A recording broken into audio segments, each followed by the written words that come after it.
اعوذ باللہ من الشیطان اللعین الرجیم بسم اللہ الرحمن الرحیم الحمد للہ وکفا وسلام علی عبادہ الذین اصطفیٰ۔ درود بھیجیے محمد وعلی محمد صلی اللہ علیہ وسلم۔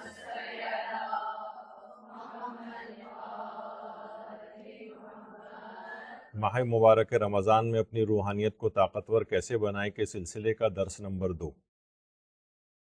پچھلی بار بھی کچھ اس سلسلے میں گفتگو ہوئی تھی، اس کو آگے بڑھاتے ہوئے کہ اصل بات یہ ہے کہ ہم اس بات کو سمجھ نہیں رہے ہوتے کہ رمضان المبارک کتنا پاورفل مہینہ ہے اور کس قدر اس کی عظمتیں ہیں کہ پیغمبر اکرم صلی اللہ علیہ وآلہ وسلم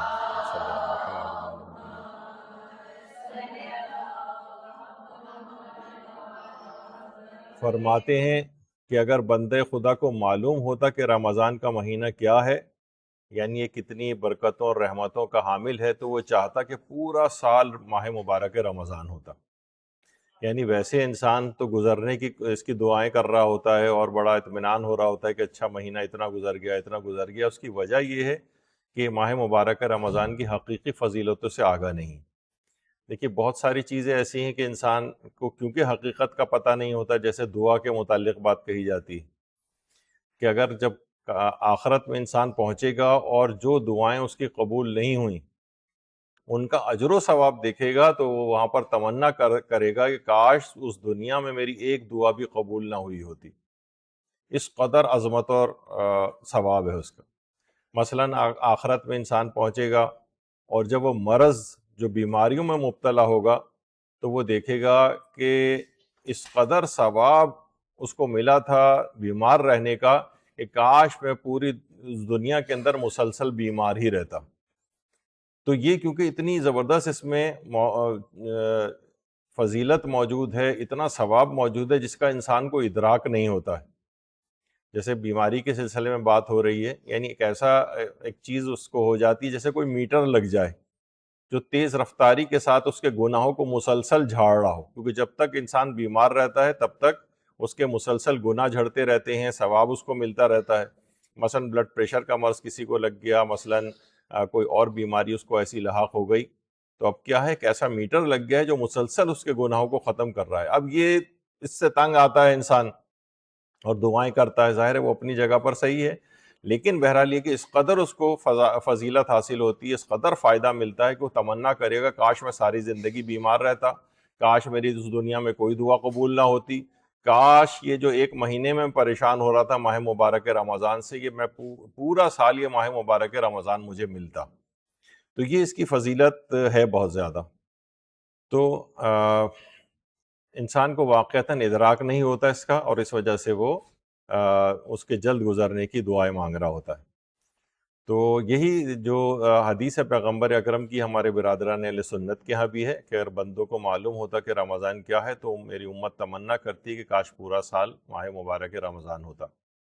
اچھا، یہی وجہ ہے کہ ماہ مبارک رمضان کے مختلف نام اس کی فضیلتوں کی وجہ سے ذکر ہوئے ہیں جو معصومین کی زبانوں کے اوپر جاری ہوئے ہیں۔ مثلا اس کو ماہ توبہ کہا گیا ہے، ماہ مواسات کہا گیا ہے، یعنی یہ بالکل ایک ہمدردی غم گساری کا ہے مہینہ، اور ماہ انابہ کہا گیا ہے، یعنی توبہ کے اللہ کی طرف پلٹنے کا مہینہ ہے۔ محو سیئات، گناہوں کو بالکل مٹا کر رکھ دینے والا مہینہ ہے۔ ماہ صبر، صبر کا مہینہ ہے۔ ماہ مغفرت کا مہینہ ہے۔ ماہ ضیافت اللہ کی مہمانی کا مہینہ ہے۔ ماہ قیام، انسان کی عبادتیں اس کے اندر بڑھتی ہیں، نمازوں وغیرہ کی طرف اس کی رغبت ہوتی ہے۔ اس کو ماہ اسلام بھی کہا گیا ہے، ماہ طہور کہا گیا ہے، ماہ تمہیز کہا گیا ہے۔ تمہیز یعنی تصفیہ، صفائی کا مہینہ، انسان کی روح جو ہے کدورتوں کے ساتھ اور غلاظتوں کے ساتھ پورے سال کے اندر مبتلا ہو جاتی ہے، تو یہ صفائی کا مہینہ اس کو کہا گیا ہے۔ لیکن کیا ہے کہ ہم لوگ عام طور پر دیکھتے ہیں کہ ماہ مبارک رمضان میں انسان بہانے بازی سے ترک روزہ کرتا ہے۔ بہانے کون سے ہیں؟ کہ جناب کمزوری مجھ کو بہت ہو رہی ہے، پیاس کا غلبہ بہت ہو رہا ہے، میں جاب پہ جاتا ہوں بہت مشکل ہو جاتی ہے، میری مارکیٹنگ کا کام ہے، دھوپوں کے اندر پھرنا پڑتا ہے، میرے لیے روزہ رکھنا بہت مشکل ہے، یا اس طرح سے کمزوری وغیرہ کے سلسلے میں بھی بہت سے مریض بھی یہ کہتے ہیں. جب بھی تمام ہمارے علماء یہ فرماتے ہیں کہ اگر صرف کمزوری کی وجہ ہو بلکہ شدید کمزوری کی بھی وجہ ہو تب بھی روزہ نہیں چھوڑا جا سکتا، سوائے اس کے کہ بالکل ناقابل برداشت ہو جائے اور انسان بے ہوش ہو کے گر رہا ہے اور اس کو بہت ہی زیادہ ایک ایکسٹریم کنڈیشن ہو تو پھر ایک الگ بات ہے. ورنہ عام طور پر کمزوری کا بہانہ، بلکہ شدید کمزوری کا بہانہ، بہت سے مریض ہیں وہ اینٹی بائیوٹکس کھا رہے ہوتے ہیں، کمزوری بہت شدید ہو جاتی ہے. تو کمزوری جس قدر بھی اس کو ہو جائے سوائے اس کے کہ ناقابل برداشت ہو، اور عمومی طور پر تھوڑی بہت کمزوری تو رمضان میں ہونی بھی چاہیے نا. ظاہر ہے کہ ویسے ہمارے ہاں تو کیا ہے، کیونکہ سحری میں بہت زیادہ عام طور پہ کھا لیا جاتا ہے، پھر افطار میں عام دنوں سے بھی زیادہ ڈبل ٹرپل انسان کھا لیتا ہے. جبھی آج کل کے دور میں تو وزن کم ہونے کے بجائے ماہ مبارک رمضان کے آخر میں وزن بڑھ جاتا ہے لوگوں کا. تو بہرحال شدید کمزوری بھی اگر ہے تب بھی یہ روزہ چھوڑنے کا سبب نہیں بن سکتی.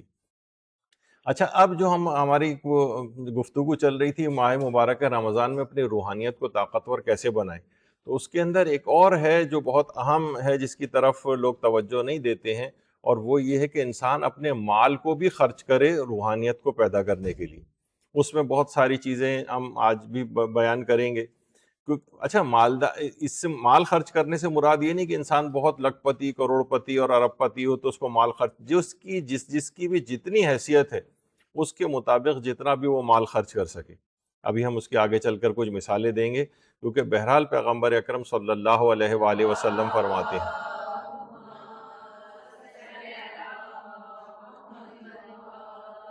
کہ ابلیس ایسے افراد کی طرف جو اپنے مال سے نیک اعمال بجا لاتے ہوں اپنے مضبوط ترین افراد کو بھیجتا ہے. یعنی جو بہت اسٹرانگ ہوں، جو بہت اس کو اس بات پر راغب کریں کہ وہ انفاق اللہ کی راہ کے اندر نہ کریں. مال کو کہاں کہاں پر خرچ کیا جاتا ہے ہمارے ہاں عام طور پر یہ کہ اپنی عمومی زندگی میں اسراف میں بہت انسان پیسہ خرچ کرتا ہے. شادیوں پہ کس قدر پیسہ خرچ کرتا ہے، اور تقریبات پہ کس قدر پیسہ خرچ کرتا ہے، اپنے لباس اور اس کے اوپر کس قدر خرچ کرتا ہے. لیکن نیک اعمال میں خرچ کرتے ہوئے لوگ گھبراتے ہیں. اب کسی اپنے بچے کو ٹیوشن پڑھانی ہے کسی مولانا سے تو کوشش کریں گے 1000-1500 کے اندر کام چل جائے، اور کوئی نیکیاں کرنی پڑیں گی تو ایک ایک پیسہ گن کے جو ہے وہ اس کو خرچ کریں گے. جبکہ نیک کاموں کے اندر زیادہ سے زیادہ پیسے خرچ کرنا یہ خود ایک روحانیت حاصل کرنے کا ایک بہترین ذریعہ اور طریقہ ہے. صحیح. اور یہی وجہ ہے کہ امیر المومنین علی ابن ابی طالب علیہ السلام فرماتے ہیں اللہم صلی علی محمد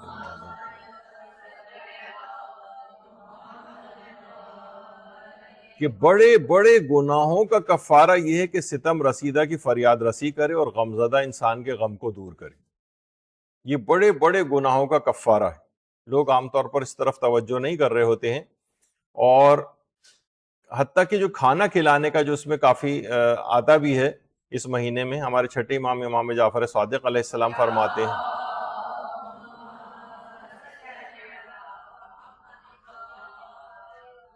امام فرماتے ہیں تم روزانہ ایک غلام کیوں نہیں آزاد کرتے؟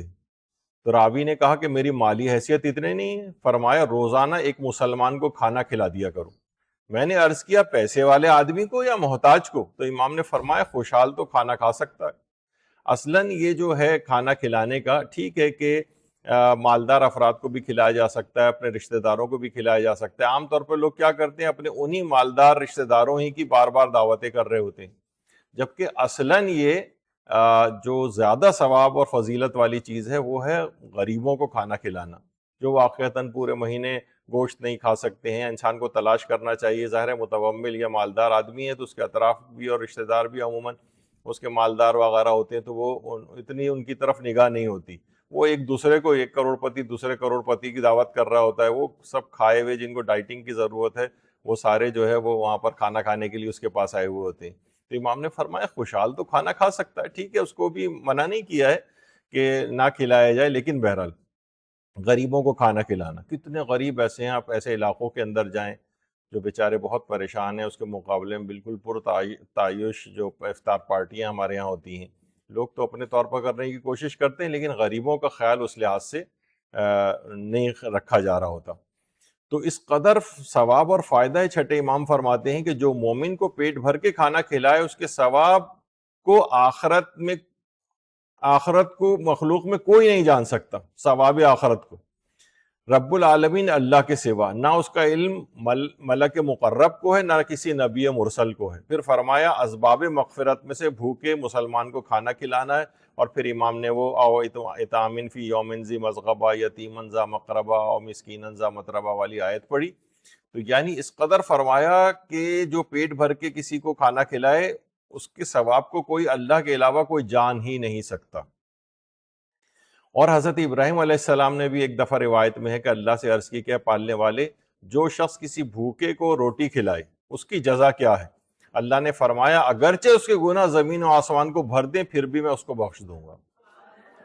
تو اس قدر ثواب ہے کھانا کھلانے کا، اور خاص طور پر غریبوں کو کھانا کھلانے کا، خاص طور پر جو صدقات وغیرہ بھی لوگ دیتے ہیں اور بکرا ہر مہینے ذبح کرواتے ہیں، کوشش کریں کہ وہ غربا تک، بہت سے افراد تو ایسے بھی ہیں کہ جو پکوا کر روٹیوں کے ساتھ اس کا قورمہ یا اس طرح کی چیزیں پکوا کر لوگوں کے گھروں تک پہنچاتے ہیں، ہر مہینے پہنچاتے ہیں۔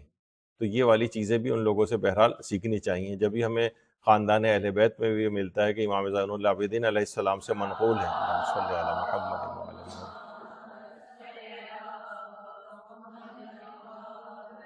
مسافر شام کے نام سے علامہ دیباجی کی جو کتاب ہے اس میں یہ ہے کہ امام فرماتے ہیں ہمیں جب قید کر کے لے جایا گیا تو میں دیکھتا تھا کہ کوفہ سے شام تک شدید مصائب، اہل حرم کی دیکھ بھال کی ذمہ داری اور غموں کے تازہ ہونے کے باوجود میری پھوپھی زینب کی عبادت میں کوئی کمی نہیں آئی۔ ایک مرتبہ آدھی رات کو میں نے دیکھا کہ کمزوری کی بنا پر آپ بیٹھ کر نماز شب پڑھ رہی تھی۔ میں نے ان سے اس کا سبب پوچھا تو آپ نے فرمایا 3 دن سے اپنے حصے کا کھانا بچوں میں بانٹ دیتی ہوں، بھوک کے باعث اب مجھ میں اٹھنے کی طاقت نہیں۔ یعنی یہ انفاق ہے، بھوکوں کو کھانا کھلانا، یعنی اپنا حصہ بھی ان کو دے دینا۔ تو بہرحال یہ اس کی بڑی اتنی امپورٹنس ہے کہ خاندان اہل بیت میں بھی اس کی مثالیں ملتی ہیں۔ یہی وجہ ہے کہ ہمارے یہاں دسترخوان 22 جمادی الثانی کو دسترخوان امام حسن، یا اس کی بڑی فضیلت ہے، اور علماء اس کو بیان کرتے ہیں۔ ہم نے بھی اس کے بہت سے کلپس علماء کے یہاں پر لگائے ہیں کہ ان دسترخوانوں کی بڑی فضیلت ہے، اور امام حسن سے توسل کا بہترین جو ہے وہ ذریعہ ہے، اور اس کا اہتمام بہت ساری جگہوں پہ ہوتا ہے۔ اور عرب دنیا کے اندر تو دسترخوان ام البنین کے نام سے، جو ہمارے یہاں بہت زیادہ رائج نہیں ہے لیکن بہت زیادہ اس کی اہمیت ہے، اور قضائے حوائج کے لیے، یعنی اپنی حاجات کی برآوری کے لیے، خاص طور پر آیت اللہ خوئی حضرت ام البنین سلام اللہ علیہا کی کے توسل سے، اللہم صلی علی محمد وعلی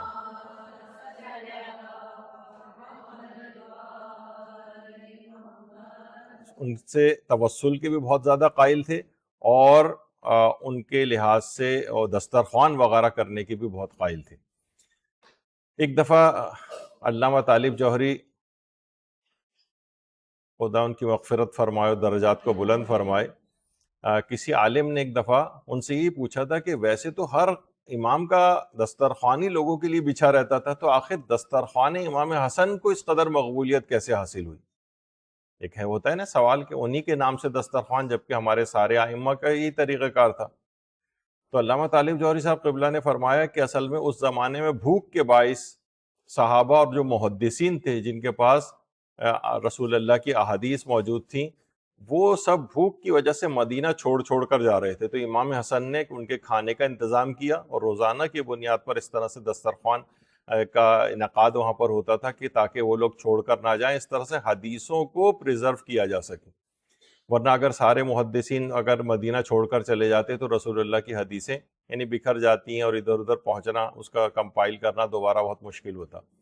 تو اس کی بہت ساری وجوہات تھیں، یعنی ان دسترخوانوں کے ذریعے صرف یہی نہیں تھی کہ بھوکوں کو کھانا کھلایا جاتا تھا، بلکہ تبلیغ دین کی بھی ایک اس کے اندر ایک مقصد ہوتا تھا۔ تو عام طور پر جو اس قسم کے دسترخوان ہیں وہاں اس کا بھی انتظام کرنا چاہیے کہ لوگوں کو کچھ علم حاصل ہو، کچھ ان کو چھوٹے سا کوئی ایسی اسپیچ کسی عالم کی رکھوا دی جائے جو گھروں میں بھی ہوتے ہیں، ورنہ لوگ آیا بس کھائے اور کھا کر چلے گئے، اس کے علاوہ نہ ان کے کردار میں کوئی بہتری آتی ہے، نہ کوئی حدیث وہ سنتے ہیں، نہ کوئی فقہی حکم ان کو پتہ چلتا ہے، بس اس طرح سے۔ تو یہ والی چیز بھی ہونی چاہیے، کیونکہ دسترخوان امام حسن بھی میں ایک اس کی حکمت یہ بھی تھی کہ غریبوں کو کھانا کھلانے کے ساتھ ساتھ تبلیغ دین اور حدیثوں کو پریزرو کرنا، یہ بھی اس کی ایک حکمت تھی۔ اچھا، اب دیکھیے ماہ مبارک رمضان میں انسان اپنی روحانیت کو طاقتور اگر بنا رہا ہے تو اس کے لیے زبان پر کنٹرول بہت ضروری ہے. آپ دیکھتی ہیں ذرا سا آپ کوشش ہوتی ہیں ماہ مبارک رمضان میں کہیں آپ کے منہ پر غیبت نہ آ جائے, آپ کی زبان پر غیبت نہ آ جائے, جھوٹ نہ آ جائے, کسی کے خلاف کوئی بات نہ ہو. تو یہ زبان پر کنٹرول ایک خود بخود اس مہینے کے اندر پیدا ہوتا ہے کسی حد تک. اچھا اب دیکھیے زبان پر کنٹرول یہاں تک کہ لوگوں نے اس کے بنایا کہ جناب پھپھو ماچس کے نام سے بھی ایک ہے کہ جو خاندان میں آگ لگا دے. یعنی مقصد یہ زبان کی وجہ ہوتی ہے کہ عام طور پر کہ انسان کے خاندانوں کے اندر پھوٹ پڑتی, اور یعنی اگر انسان اس کو کنٹرول کر لے تو بہت ساری اس طرح کی چیزیں ہیں جو اس کی روحانیت کو, یعنی اگر زبان کو آزاد چھوڑ دیا جائے تو یقین جانیے کوئی روحانیت اس کے اندر پیدا نہیں ہو سکتی. کوئی تقوی و پرہیزگاری نہیں ہے جب تک کہ اپنی زبان کو کنٹرول نہیں کرے گا. زبان کے جتنے اگر آپ گناہ ہیں دیکھیں, اگر سرسری کے جھوٹ ہے, تہمت ہے, لوگوں کے راز ہم کھول دیتے ہیں, لعنتیں کرتے ہیں, جھوٹی تعریفیں کرتے ہیں, بد دعائیں کرتے ہیں, ناحق بات ایک دوسرے کے خلاف کہتے ہیں, طنز اسی زبان سے ہوتا ہے, گانے اسی زبان سے گائے جاتے ہیں, گالیاں دی جاتی ہیں, تانے دی جاتے ہیں, لغو باتیں کی جاتی ہیں, چیخ چیخ کر بات چیت کی جاتی ہے, فحش گفتگو کی جاتی ہے, چغلی کھانا, غیبتیں کرنا.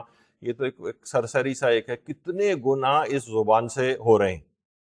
جب بھی روایتوں میں ملتا ہے کہ جب صبح ہوتی ہے تو سارے اعضاء زبان کو مخاطب کر کے کہتے ہیں زبان اگر تو صحیح رہی تو ہم بھی سالم رہیں گے, اور تو نے اگر جو ہے یعنی اپنے آپ کو اسی طرح سے آزاد چھوڑ دیا اور خدا کی نافرمانی کی, تیری وجہ سے ہمیں بھی عذاب بھگتنا پڑے گا. تو بہرحال یہ تمام چیزیں ایسی ہیں. زبان سے جو گناہ ہیں یہ خاص طور پر زبان کو انسان اپنی کنٹرول کر کے رکھے. جب بھی روایتوں میں ملتا ہے کہ پیغمبر اکرم صلی اللہ علیہ وآلہ وسلم سے مروی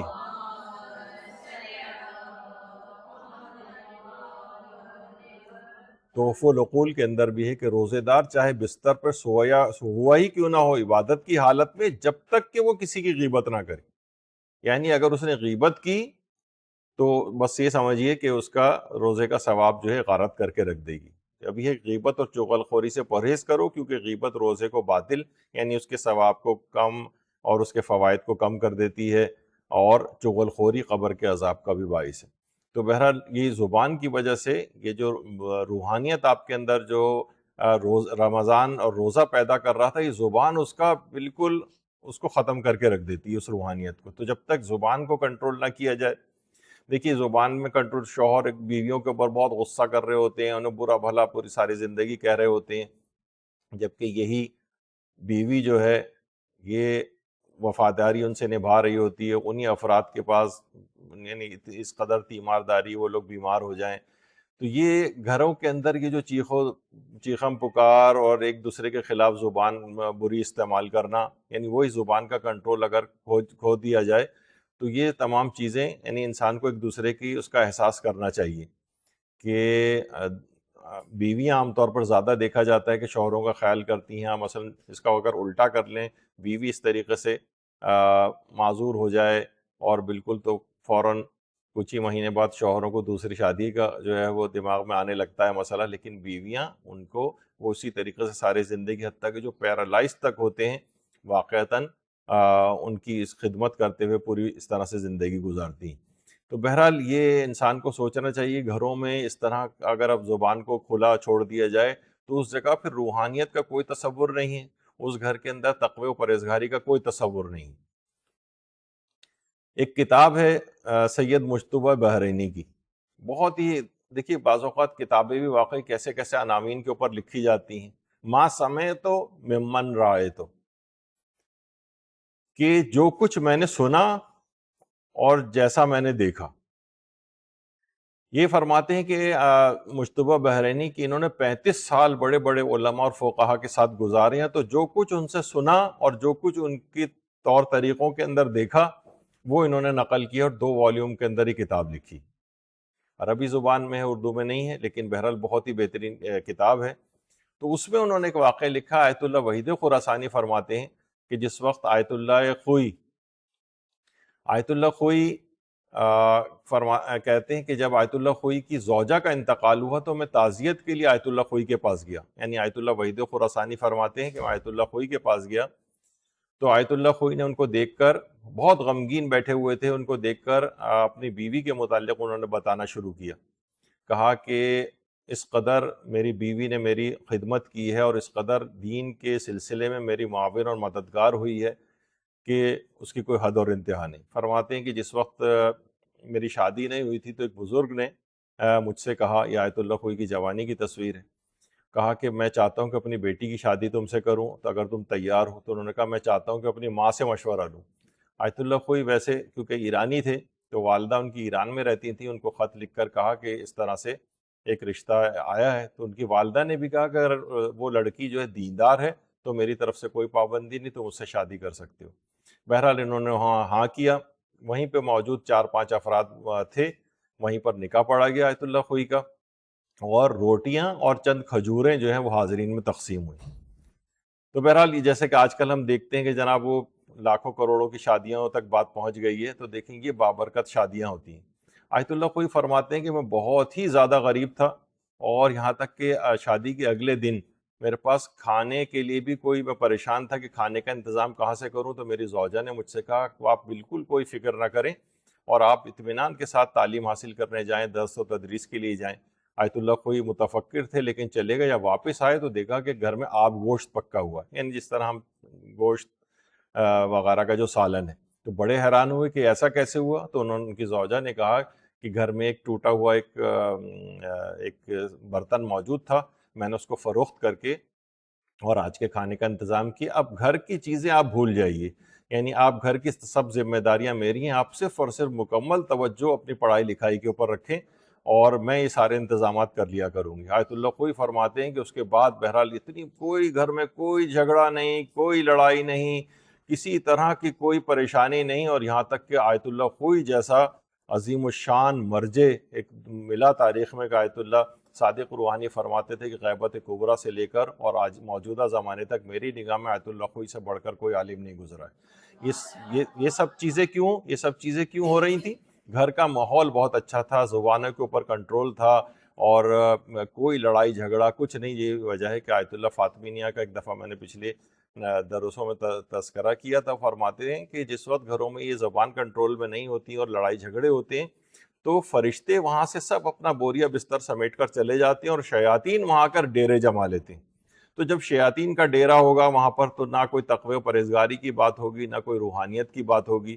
تو یہ سب سے اہم چیز ہے زبان کا کنٹرول، کہ کوئی طنز نہیں، کوئی تانا نہیں، کوئی ایک دوسرے کو برا بھلا نہیں کہنا ہے، کوئی کچھ نہیں کرنا ہے، زبان کو کنٹرول رکھا۔ یہاں تک کہ آیت اللہ خوئی کو آپ نے دیکھا کہ جوانی سے لے کر اس کے بعد تک کا دور کیسا انہوں نے گزارا، اور آج تک ان سے بڑا اجتہاد کے اندر علماء کہتے ہیں کہ کوئی نہیں گزرا ہے۔ اچھا، اسی طریقے سے چیخ و پکار خالی زبان پہ، یہ صرف آپس میں شوہر و بیوی وغیرہ نہیں کرتے، بلکہ اولاد والدین کے اوپر کرتی۔ پیغمبر اکرم صلی اللہ علیہ وآلہ وسلم فرماتے ہیں کہ جو شخص اپنے والدین کو اذیت دے اس نے مجھے اذیت دی، جس نے مجھے اذیت دی اس نے خدا کو اذیت دی، جس نے خدا کو اذیت دی وہ ملعون ہے اور اللہ کی رحمت سے دور ہے۔ جب وہ رحمت سے دور ہے، گھروں میں عام طور پر یہ ہوتا ہے کہ لڑکیاں بھی زبان چلا رہی ہوتی ہیں والدین سے، چیخ کے بات کر رہی ہوتی ہیں، ان کی بہت ساری چیزوں میں ان کی توہین ہو رہی ہوتی ہے، یا ان کو نظر انداز کیا جا رہا ہوتا ہے۔ تو یہ افراد بھی روحانیت اور معنویت سے دور ہو جاتے ہیں۔ یہ پورا گھرانہ، یہ اس طرح سے جو بھی افراد وہاں پر ہوتے ہیں، تو وہاں پہ کبھی بھی خیر و برکت کی چیزیں نہیں، تو وہاں بھول جائیں کہ روحانیت قوی تو چھوڑیے، وہاں تو روحانیت کا وجود ہی ختم ہو جاتا ہے۔ تو والدین کی بہت زیادہ اچھا، یہ بھی مسئلہ زبان سے ریلیٹڈ ہے، یعنی زبان اگر کنٹرول سے باہر ہو اور والدین کی اس طرح سے وہ کر رہی ہو بے احترامی، تو وہاں پر یہ ہونے لگتا ہے۔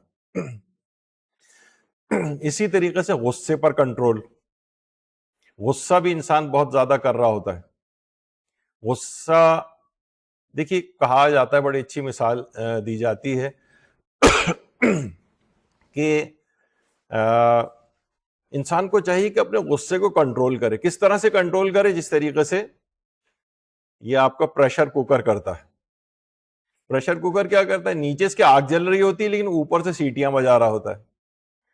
تو یہ والی چیز ہونی چاہیے، انسان واقعتاً یعنی اپنے دل کے اندر رکھ کے غصہ بھی آ جائے تو میٹھی بات ہی منہ سے نکالے، تو پھر وہ دیکھے گا کہ ایسا یہ جو اندر سے اس کے یہ جو اب پھر وہ غصے کو اپنے پیے گا تو یہ حلاوت ایمانی بن جائے گی، اتنا ہی زیادہ اس کی روحانیت طاقتور ہوگی۔ اگر یہ اسٹیم آؤٹ اس طرح سے ہونے لگے گا اور جناب یہ اپنے غصے کا اظہار کر کے چیخوں پکار کر کے، تو پھر یہ روحانیت وغیرہ وہاں سے رخصت ہو جاتی، پھر تو جیسے میں نے ابھی کہا کہ شیطان وہاں پہ ڈیرے ڈالے گا۔ تو بہرحال اس سے دماغ میں رکھیے کہ انسان کو کتنا بھی غصہ دلایا جائے، آگ لگائی جائے، پوپو ماچس وغیرہ جلائی جائے، وہ سب چیزیں اپنی جگہ، لیکن انسان زبان کو اپنی اور غصے کو کنٹرول رکھے تو بہرحال وہ ضرور روحانیت کے مراتب کو طے کرنے لگے گا۔ آیت اللہ بہجت سے بھی کسی نے پوچھا تھا کہ مجھے غصہ بہت آتا ہے، کیا کروں؟ آپ نے فرمایا کامل عقیدے کے ساتھ زیادہ سے زیادہ درود پڑھا کرو، تمہارا غصہ کم ہو جائے گا۔ اللہم صلی علی محمد و علی محمد۔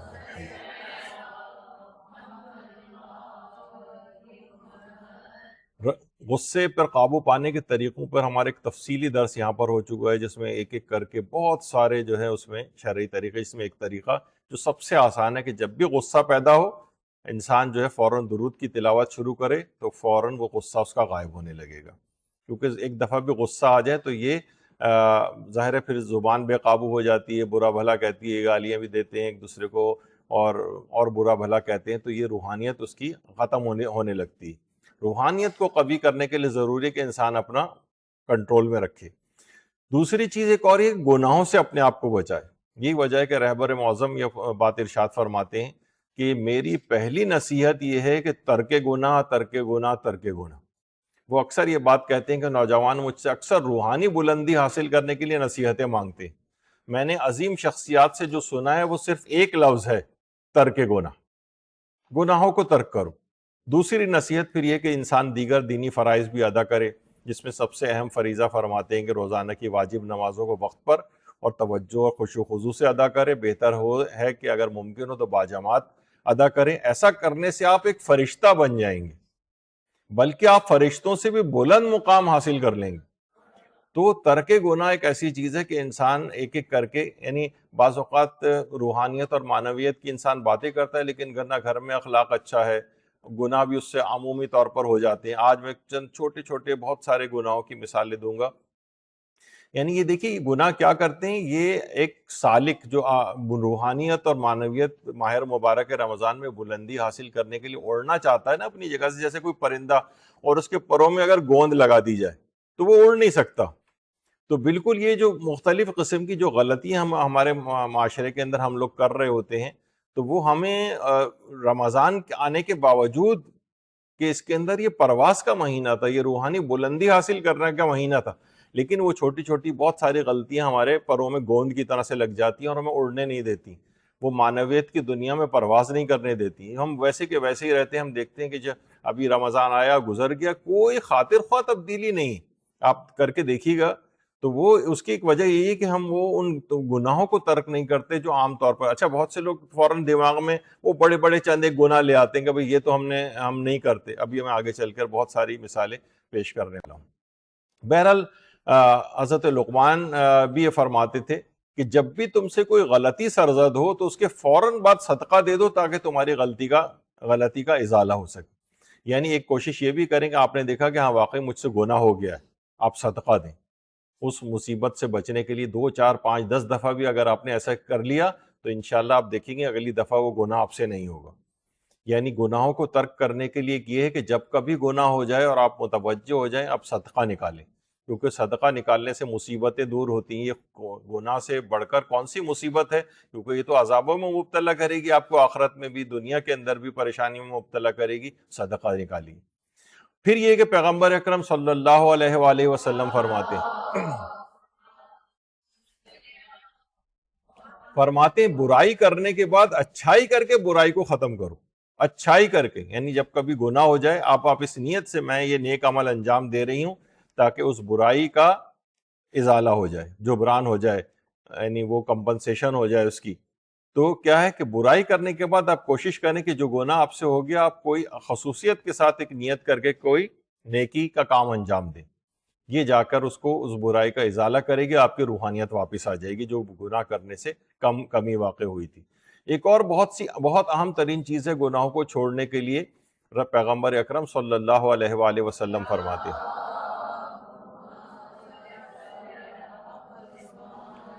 مجموعہ ورام، اس کے اندر یہ روایت ہے موت کا ذکر زیادہ سے زیادہ کیا کرو، کیونکہ ایسا کرنا گناہوں کو مٹا دیتا ہے اور دنیا میں زہد پر ابھارتا ہے۔ یعنی بہت سارے ہمارے علماء ایسے گزرے ہیں جو فقط اور فقط موت کے ذکر سے اپنے شاگردوں کی تربیت کرتے تھے۔ خود ہمارے استاد محترم علامہ صادق حسن صاحب قبلہ، ان کی پوری زندگی تقریباً ہر جگہ وہ موت کا تذکرہ ضرور کرتے تھے۔ آج تک ہمیں یاد ہے ان کے جو دروس ہم سننے جاتے تھے، اس قدر ان کا اثر ہم پر اور جو اور افراد بھی جو بھی ان کے درسوں کے اندر بیٹھتے ہیں، ان کی مجالس کو سنتے ہیں، بہت زیادہ کیوں باتیں ان کی پورا اثر ہوتی ہیں، موت کا تذکرہ بہت زیادہ کرتے ہیں۔ اس سے واقعتاً یہ ہوتا ہے کہ انسان جو ہے وہ گناہوں کا، خود پیغمبر فرماتے ہیں کہ اس کا زیادہ ذکر کرنے سے گناہوں کو مٹا دیتا ہے، انسان بار بار متوجہ ہوتا ہے، دنیا میں زہد کے اوپر جو ہے وہ آمادہ ہوتا ہے۔ اور جب بھی یہ بات کہی جاتی ہے کہ اللہ کی فرما برداری میں موت آ جانا اللہ کی نافرمانی میں زندگی گزارنے سے بہتر ہے۔ اللہ کی نافرمانی میں کوئی طویل زندگی گزارے اس سے کہیں بہتر ہے آپ فرما برداری پروردگار میں مر جائیں، وہ زیادہ بہتر ہے۔ اور یہ بھی اللہ کا کتنا بڑا احسان ہے کہ گناہ کے دوران موت نہ آنا اور گناہ کے بعد توبہ کی مہلت مل جانا، یہ بھی بہت بڑا احسان ہے اللہ کا، جس کا شکر ادا کرنا چاہیے۔ جب موت کے یہاں پر درس ہوئے تھے تو اس کے اندر ہم نے کتنے ایسے افراد کے واقعات بھی بیان کیے تھے جو گناہ کرنے کے عادی تھے اور اس گناہ کرنے کے دوران ہی ان کی موت واقع ہو گئی، یعنی اتنا موقع بھی ان کو نہیں مل پایا کہ وہ اس گناہ سے کی توبہ کر سکتے۔ تو گناہ کے درمیان ایک تو موت ہمیں نہیں آئی ہے، اس پہ خدا کا شکر ادا کرنا چاہیے، اور گناہ کے بعد اتنی تو مہلت مل رہی ہے کہ ہم توبہ وغیرہ کے اندر اپنے آپ کو اس توبہ کے ذریعے اس گناہ کو مٹا سکیں۔ یہ بھی خدا کا کتنا بڑا احسان۔ اور واقعتاً انسان اگر وہ دیکھے کہ چھوٹا سا بچہ پیدا ہوتا ہے، بڑا ہو رہا ہے، پھر ڈگری حاصل کر رہا ہے، پھر جاب کر رہا ہے، پھر اس طرح سے کرتے کرتے آخر میں قبر تک پہنچ جاتا ہے۔ ہر انسان دیکھ لے کہ وہ اپنی عمر کے کس حصے کے اندر ہے، کتنے مرحلے اس کے باقی رہ گئے ہیں، اور بس اس کے بعد قبر اس کا ٹھکانہ ہے۔ تو جب بھی کہا جاتا ہے یہ جو گھڑی کی جو ٹک ٹک کی جو آواز آ رہی ہوتی ہے، ٹک ٹک، اس کو معمولی نہ سمجھو، یہ زندگی کے درخت پر کلہاڑی کے وار ہے۔ یہ موقع آپ کا کم کرتا جا رہا ہے۔ یہ جو رمضان، ہر سال آپ رمضان آ رہا ہے، آپ کو سعادت مل رہی ہے، لیکن ایک ایک سال آپ کی زندگی سے کم بھی ہوتا چلا جا رہا ہے۔ ہر شخص جو اس دنیا کے اندر آیا ہے موت کی طرف تیزی کے ساتھ بڑھ رہا ہے۔ تو موت کا اگر انسان ورد، یعنی یہ نہیں ہے کہ ہر وقت بس موت موت موت کی تسبیح انسان پڑھے، یعنی مقصد کہنے کا یہ ہے کہ وہ ایسے اقدامات کہ جس سے پھر قبر میں سے کوئی پریشانی نہ ہو، باقاعدہ اپنے پاس لسٹ تیار رکھے کہ موت کی سختی سے بچنے کے اعمال کون سے ہیں، اور سکرات سے بچنے کے اعمال کون سے ہیں، خاتمہ بالخیر ہونے کے اعمال کون سے ہیں، ان کی ایک لسٹ اپنے پاس، موت کے درسوں میں ہم نے وہ ساری چیزیں بیان کی ہیں۔ اس کے بعد جب جان نکل جاتی ہے، قبر کے عذاب سے بچنے کے اعمال کون سے ہیں، پہلی رات کے جو پریشانیاں ہوتی ہیں اس سے بچنے کے اعمال کون سے ہیں، برزخی زندگی کے اندر کیسے اعمال ہیں، میدان قیامت کی سختیوں سے بچنے کے اعمال، پل صراط کے، میزان کے، اور چیک پوسٹوں سے جو آپ کو گزرنا ہے ان سے، یہ تمام چیزیں، اسی طریقے سے جہنم سے بچنے کے اعمال وغیرہ وغیرہ۔ تو یہ سب چیزیں کیا ہیں، یہ انسان، یہ پریپریشن کہلائے گی۔ یہ نہیں کہ موت کا ذکر بس ایسے ہی بیٹھ کے موت کے واقعات سننے، لیکن کر کرا کچھ بھی نہیں رہے اس کے نتیجے میں۔ یہ کوئی قصہ کہانیاں بھی داستانوں والی چیز تو نہیں ہے۔ یعنی موت کے ذکر سے مراد یہ ہے کہ اپنے کیریکٹر اور اپنی غلطیوں کا ازالہ کریں۔ پچھلی چیزیں ابھی آگے چل کر ہم ذکر کریں گے کہ وہ کس طریقے سے، یعنی وہ ان غلطیوں کی کریکشن کیسے ہوگی۔ دیکھیے، کہا جاتا ہے کہ گناہوں سے باز رہنے کی ایک بہت اچھی ترکیب ہے۔ بہت سے ایک تو یہ ہوتا ہے کہ بھئی ساری زندگی گناہ نہ کریں، تو لوگوں کے پاس بہت بڑا ٹارگٹ آ جاتا ہے، وہ کہتے ہیں عام طور پر اس چیز نہیں ہو پاتی صحیح۔ تو جن لوگوں نے اس کا تجربہ کیا ہے، اور علماء بھی تاکید کرتے ہیں، وہ کہتے ہیں کہ آپ یہ کریں کہ شارٹ ٹرم ٹارگٹ رکھیں اس کا۔ یعنی کیا ہے کہ فجر سے لے کر ظہر کے درمیان مواظبت کریں، نگرانی میں اپنے آپ کو رکھیں گے، فجر سے ظہر کے درمیان میں کوئی گناہ نہیں کروں گی۔ فجر سے ظہرین کا ٹائم، پھر آپ پھر اپنا محاسبہ کریں کہ آپ بیٹھ کے دیکھیں کہ میں نے کوئی گناہ تو نہیں کیا، اگر گناہ کیا ہو تو توبہ کر لیں، اور اس کے بعد پھر عہد کریں کہ اب میں ظہرین سے لے کر مغربین تک کے درمیان کوئی گناہ نہیں کروں گی، اور پھر ذرا اپنی نگرانی کریں۔ اسی طریقے سے مغربین سے لے کر فجر کے ٹائم کے دوران، تو اس طرح سے کر کے یہ ایک بہت گناہوں سے باز رہنے کا بہت اچھا ایک طریقہ ہے۔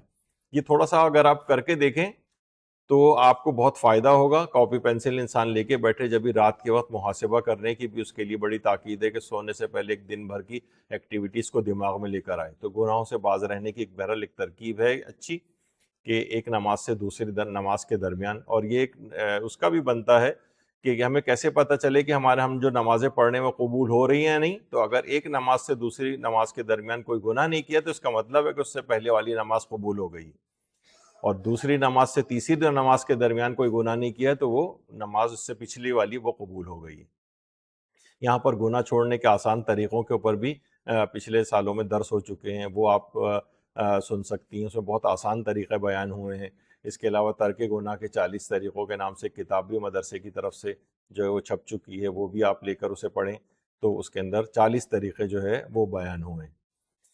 اور علماء ایک چیز اور بھی کہتے ہیں کہ ترک گناہ کے لیے نماز شب کی طاقت کو استعمال کریں.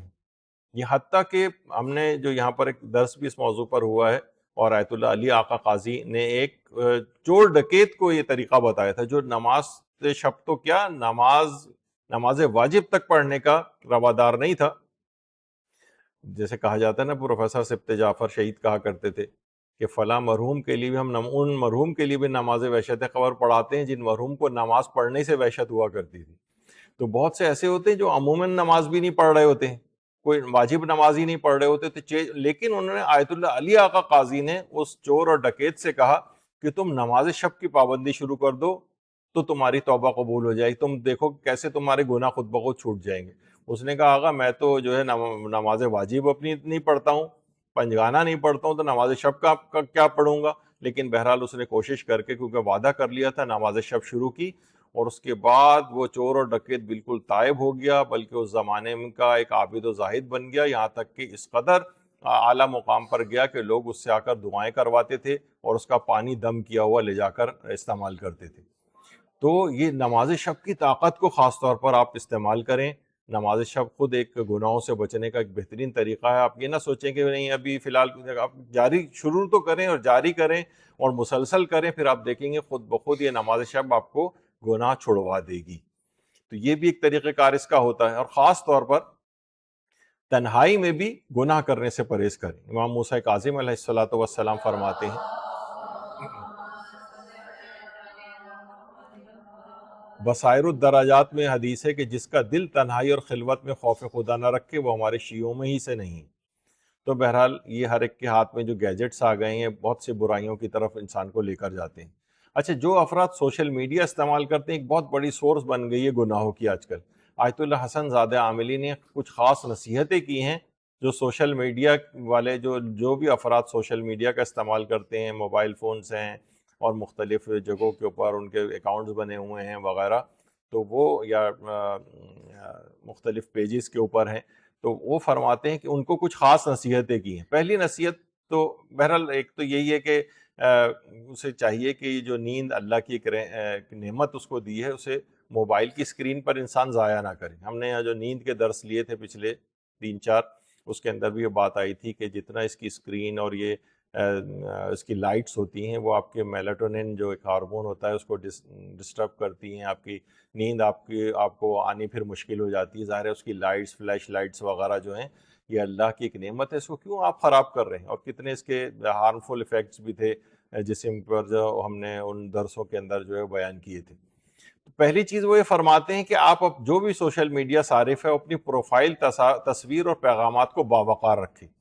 عام طور پر خواتین اس طرح کی چیزیں اس کے اوپر لگاتی ہیں, اپنے میک اپ کر کے اور اپنی تصویر کوئی اچھی سی لگائی ہوئی ہے, اور یا اپنے مثلا مختلف رشتہ داروں کے ساتھ جو ہے اس میں کوئی جو ہے بے پردہ بیٹھا ہوا ہے, کوئی کیسا ہے وہ تصاویر لگائی ہوئی ہیں, یا اس کے اوپر جو اسٹیٹس لگائے ہوتے ہیں وہ کوئی شعر ہے یا مثلا کوئی انڈین گانا لگایا ہوا ہے یا کوئی اس طرح کوئی اور گانا لگایا ہوا ہے.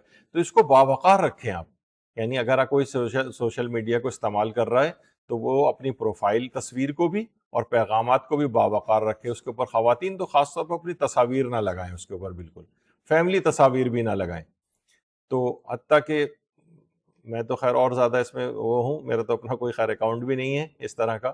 تو بہرحال لیکن یہ کہ لوگ جو ہے عام طور پر دیکھنے میں آتا ہے کہ وہ اس طرح سے بہت اپنی چیزوں کو شو کر رہے ہوتے ہیں. اس سے بعض اوقات میں تو اپنے بہت سے رشتہ داروں کو بھی کہتا ہوں، اس سے بعض اوقات نظر بھی لگتی ہے.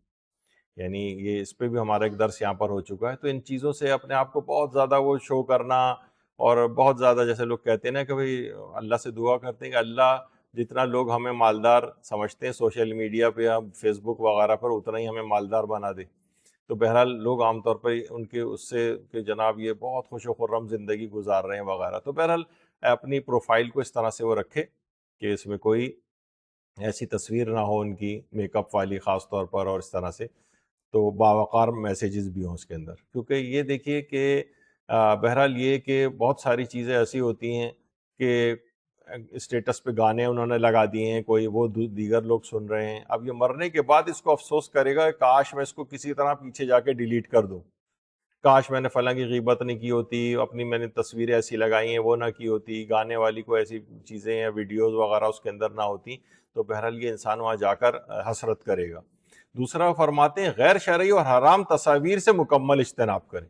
کہیں نہ کہیں سے اس کے اندر ضرور وہ آ جاتی ہیں، اسکرول کرنے کے درمیان ایسی چیزیں آ جاتی ہیں. شہید مطہری فرماتے تھے کہ اگر بعض اوقات ایسے حرام کوئی منظر نگاہوں سے گزر جائے تو بعض اوقات ساری زندگی کا تقوی و پرہیزگاری بھی اس کا مداوع نہیں کر سکتا. یعنی پوری زندگی بھی انسان تقوی میں گزار لے، لیکن کوئی ایک حرام منظر یا تصویر اس کی آنکھوں سے گزر جائے، وہ روحانیت کو ایک ایسا ڈینٹ لگاتی ہے، ایسا نقصان پہنچاتی ہے کہ ساری زندگی کا تقوی و پرہیزگاری بھی پھر اس کو دور نہیں کر سکتا. یعنی وہ ایک irreparable جو ہے وہ ڈیمیج ہو جاتا ہے. تو بہرحال ان تمام تصاویر سے اس کو بلا وجہ اسکرول کر کے اور وہ نیوز فیڈ پڑھنا اور فلاں دنیا جہان کی چیز، اس میں یقیناً آپ کو حرام کے اندر مبتلا کوئی نہ کوئی ایسا منظر یا تصویر نگاہوں سے گزرے گی. تو اس کو بالکل، حتیٰ کہ نوجوانوں کے لیے بھی اس طرح سے ہے، یا بچوں کے لیے ان کے پاس اگر موبائل فون ہے تو بہت سے ایسے سافٹ ویئرس ہیں کہ جو کہ آپ ان کو نگرانی بھی کر سکتے ہیں ان کو، اور ان کو خاص ٹائمنگز کے اندر جو بند بھی کر سکتے ہیں. دیکھ رہے ہیں کہ بچہ بہت ٹائم اس کے اوپر لگا رہا ہے، اس کے بھی سافٹ ویئرز وغیرہ بہت اچھے آ گئے ہیں کہ ان کو کنٹرول کیا جا سکتا ہے، ایسی ویب سائٹس بلاک کی جا سکتی ہیں. تو یہ فرماتے ہیں کہ ایسے حرام تمام چیزوں سے انسان اپنے آپ کو بچائے. پھر فرماتے ہیں آیت اللہ حسن زادہ عاملی کہ فضول اور بیکار اور بے فائدہ گفتگو سے اجتناب کیجیے. اگر آپ اپنی چیٹس دیکھیں اور اس کے اندر تو جناب بس وہ تصویریں ادھر سے ادھر بھیجے چلے جا رہے ہیں اور فضول باتیں لکھے چلے جا رہے ہیں ایک دوسرے سے، یہ سب آپ کے ٹائم کا ضیاع ہے. یہ آپ کی کیونکہ یہ لا یعنی اور بے فائدہ گفتگو کہا جاتا ہے نا، وہ جو حدیث میں بھی آیا، روایت میں بھی ذکر ہوا ہے کہ حسن اسلام یہ ہے کہ لا یعنی باتوں سے انسان پرہیز کرے. یعنی کوئی اس کا اگر آپ دیکھیں اپنی چیٹس اٹھا کر دیکھیں، اس کے اندر کوئی ایسی چیز نہیں ہے، بس ایسی بلا وجہ لکھے چلے جا رہے ہیں فضول. کتنی تیز رفتاری کے ساتھ نوجوانوں کی جو ہے نا ٹائپنگ کی سپیڈ جو ہے وہ ماشاءاللہ ہوئی بھی ہوتی ہے. تو بہرحال وہ فضول اور بیکار اور بے فائدہ گفتگو سے، کیونکہ یہ بہت بڑا ایک آپ کی زندگی کے اندر یعنی آپ کو وقت کا ضائع کرنا، کیونکہ زندگی بہت محدود ہے، تیز رفتاری کے ساتھ وقت گزر رہا ہے، اس کو ان باتوں کے اندر ضائع کرنا، اس میں نہ لگائیں اپنے آپ کو. پھر فرماتے ہیں آیت اللہ حسن زادہ عاملی کہ ایسے لطیفوں کو بھی فارورڈ نہ کریں جو دین، مقدس شخصیات، عبادات، افراد یا قوموں اور مذاہب کا مذاق اڑاتے ہیں. عام طور پہ بہت ایک دوسرے کو لوگ فوراً ادھر آیا اور ادھر دوسرے کو فارورڈ کر دیا. فرماتے ہیں دینی باتیں، جیسے ایک صاحب نے مثلا کہ جناب جتنی قربانی اسلام میں بکروں نے دی ہے آج تک کسی نے نہیں دی، مثلا یہ کہا جاتا ہے کہ جناب یہ دیکھیے، یعنی اسلامی احکام کا یہ مذاق اڑایا جا رہا ہے کہ دیکھیے غلطی انسان کر رہا ہے حج میں، اور کفارے میں جانور ذبح کر رہا ہے، اور غلطی خود کرے اور تکلیف جو ہے وہ جانور کو دی جائے. اب یہ تمام چیزیں کیا ہیں؟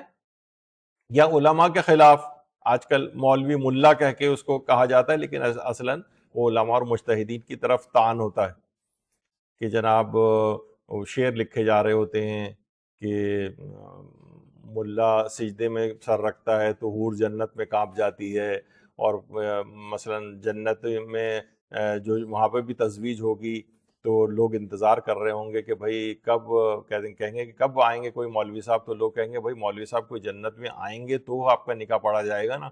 تو بہرحال یعنی مقصد ہے کہ جنت میں کوئی مولوی صاحب بھی نہیں آئیں گے. یعنی یہ کیا ہے؟ یہ دینی شخصیات اور ان کا ایک مذاقہ اڑانا ہے. بہت سے پھر عالم بھی ہیں وہ بھی ایسے ہی کرتے ہیں. جیسے ایک صاحب مذاقہ کے طور پہ ایک عالم کو روزے کا مذاق اڑاتے ہوئے کہہ رہے تھے مولانا صاحب کوئی ایسا طریقہ بتائیے کہ روزے میں ہم کھاتے پیتے بھی رہیں اور ہمارا روزہ بھی نہ ٹوٹے. تو بہرحال وہ بھی مولانا صاحب تھے، انہوں نے کہا اس کا بہت آسان طریقہ ہے، ایک آدمی کو مقرر رکھیں، کریں اس بات کے لیے کہ وہ ایک جوتے آپ کے سر پہ مارتا رہے، تو آپ جوتے کھاتے رہیں گے، پھر جب آپ کو غصہ آئے گا اس غصے کا گھونٹ آپ پیتے رہیں، تو کھانا پینا بھی چلتا رہے گا آپ کا، اور آپ کا روزہ بھی نہیں ٹوٹے گا۔ تو بہرحال یہ اس طرح سے بہت ساری چیزیں ہیں۔ تو افراد کے بھی اس طرح سے ہوتے ہیں، اور قوموں کے جو ہے وہ لطیفے بنائے جاتے ہیں، مذاہب کا مذاق اڑانے والی چیز، یہ کبھی فارورڈ نہ کریں۔ یہ سمجھ جائیں کہ یہ اس طرح کی چیزیں بنا کے وہ کی جاتی ہیں تاکہ دینی شخصیات، علماء، مذاہب، ان سب کو جو ڈیگریڈ کیا جائے، ایک مذاق کی سی بات بن جائے۔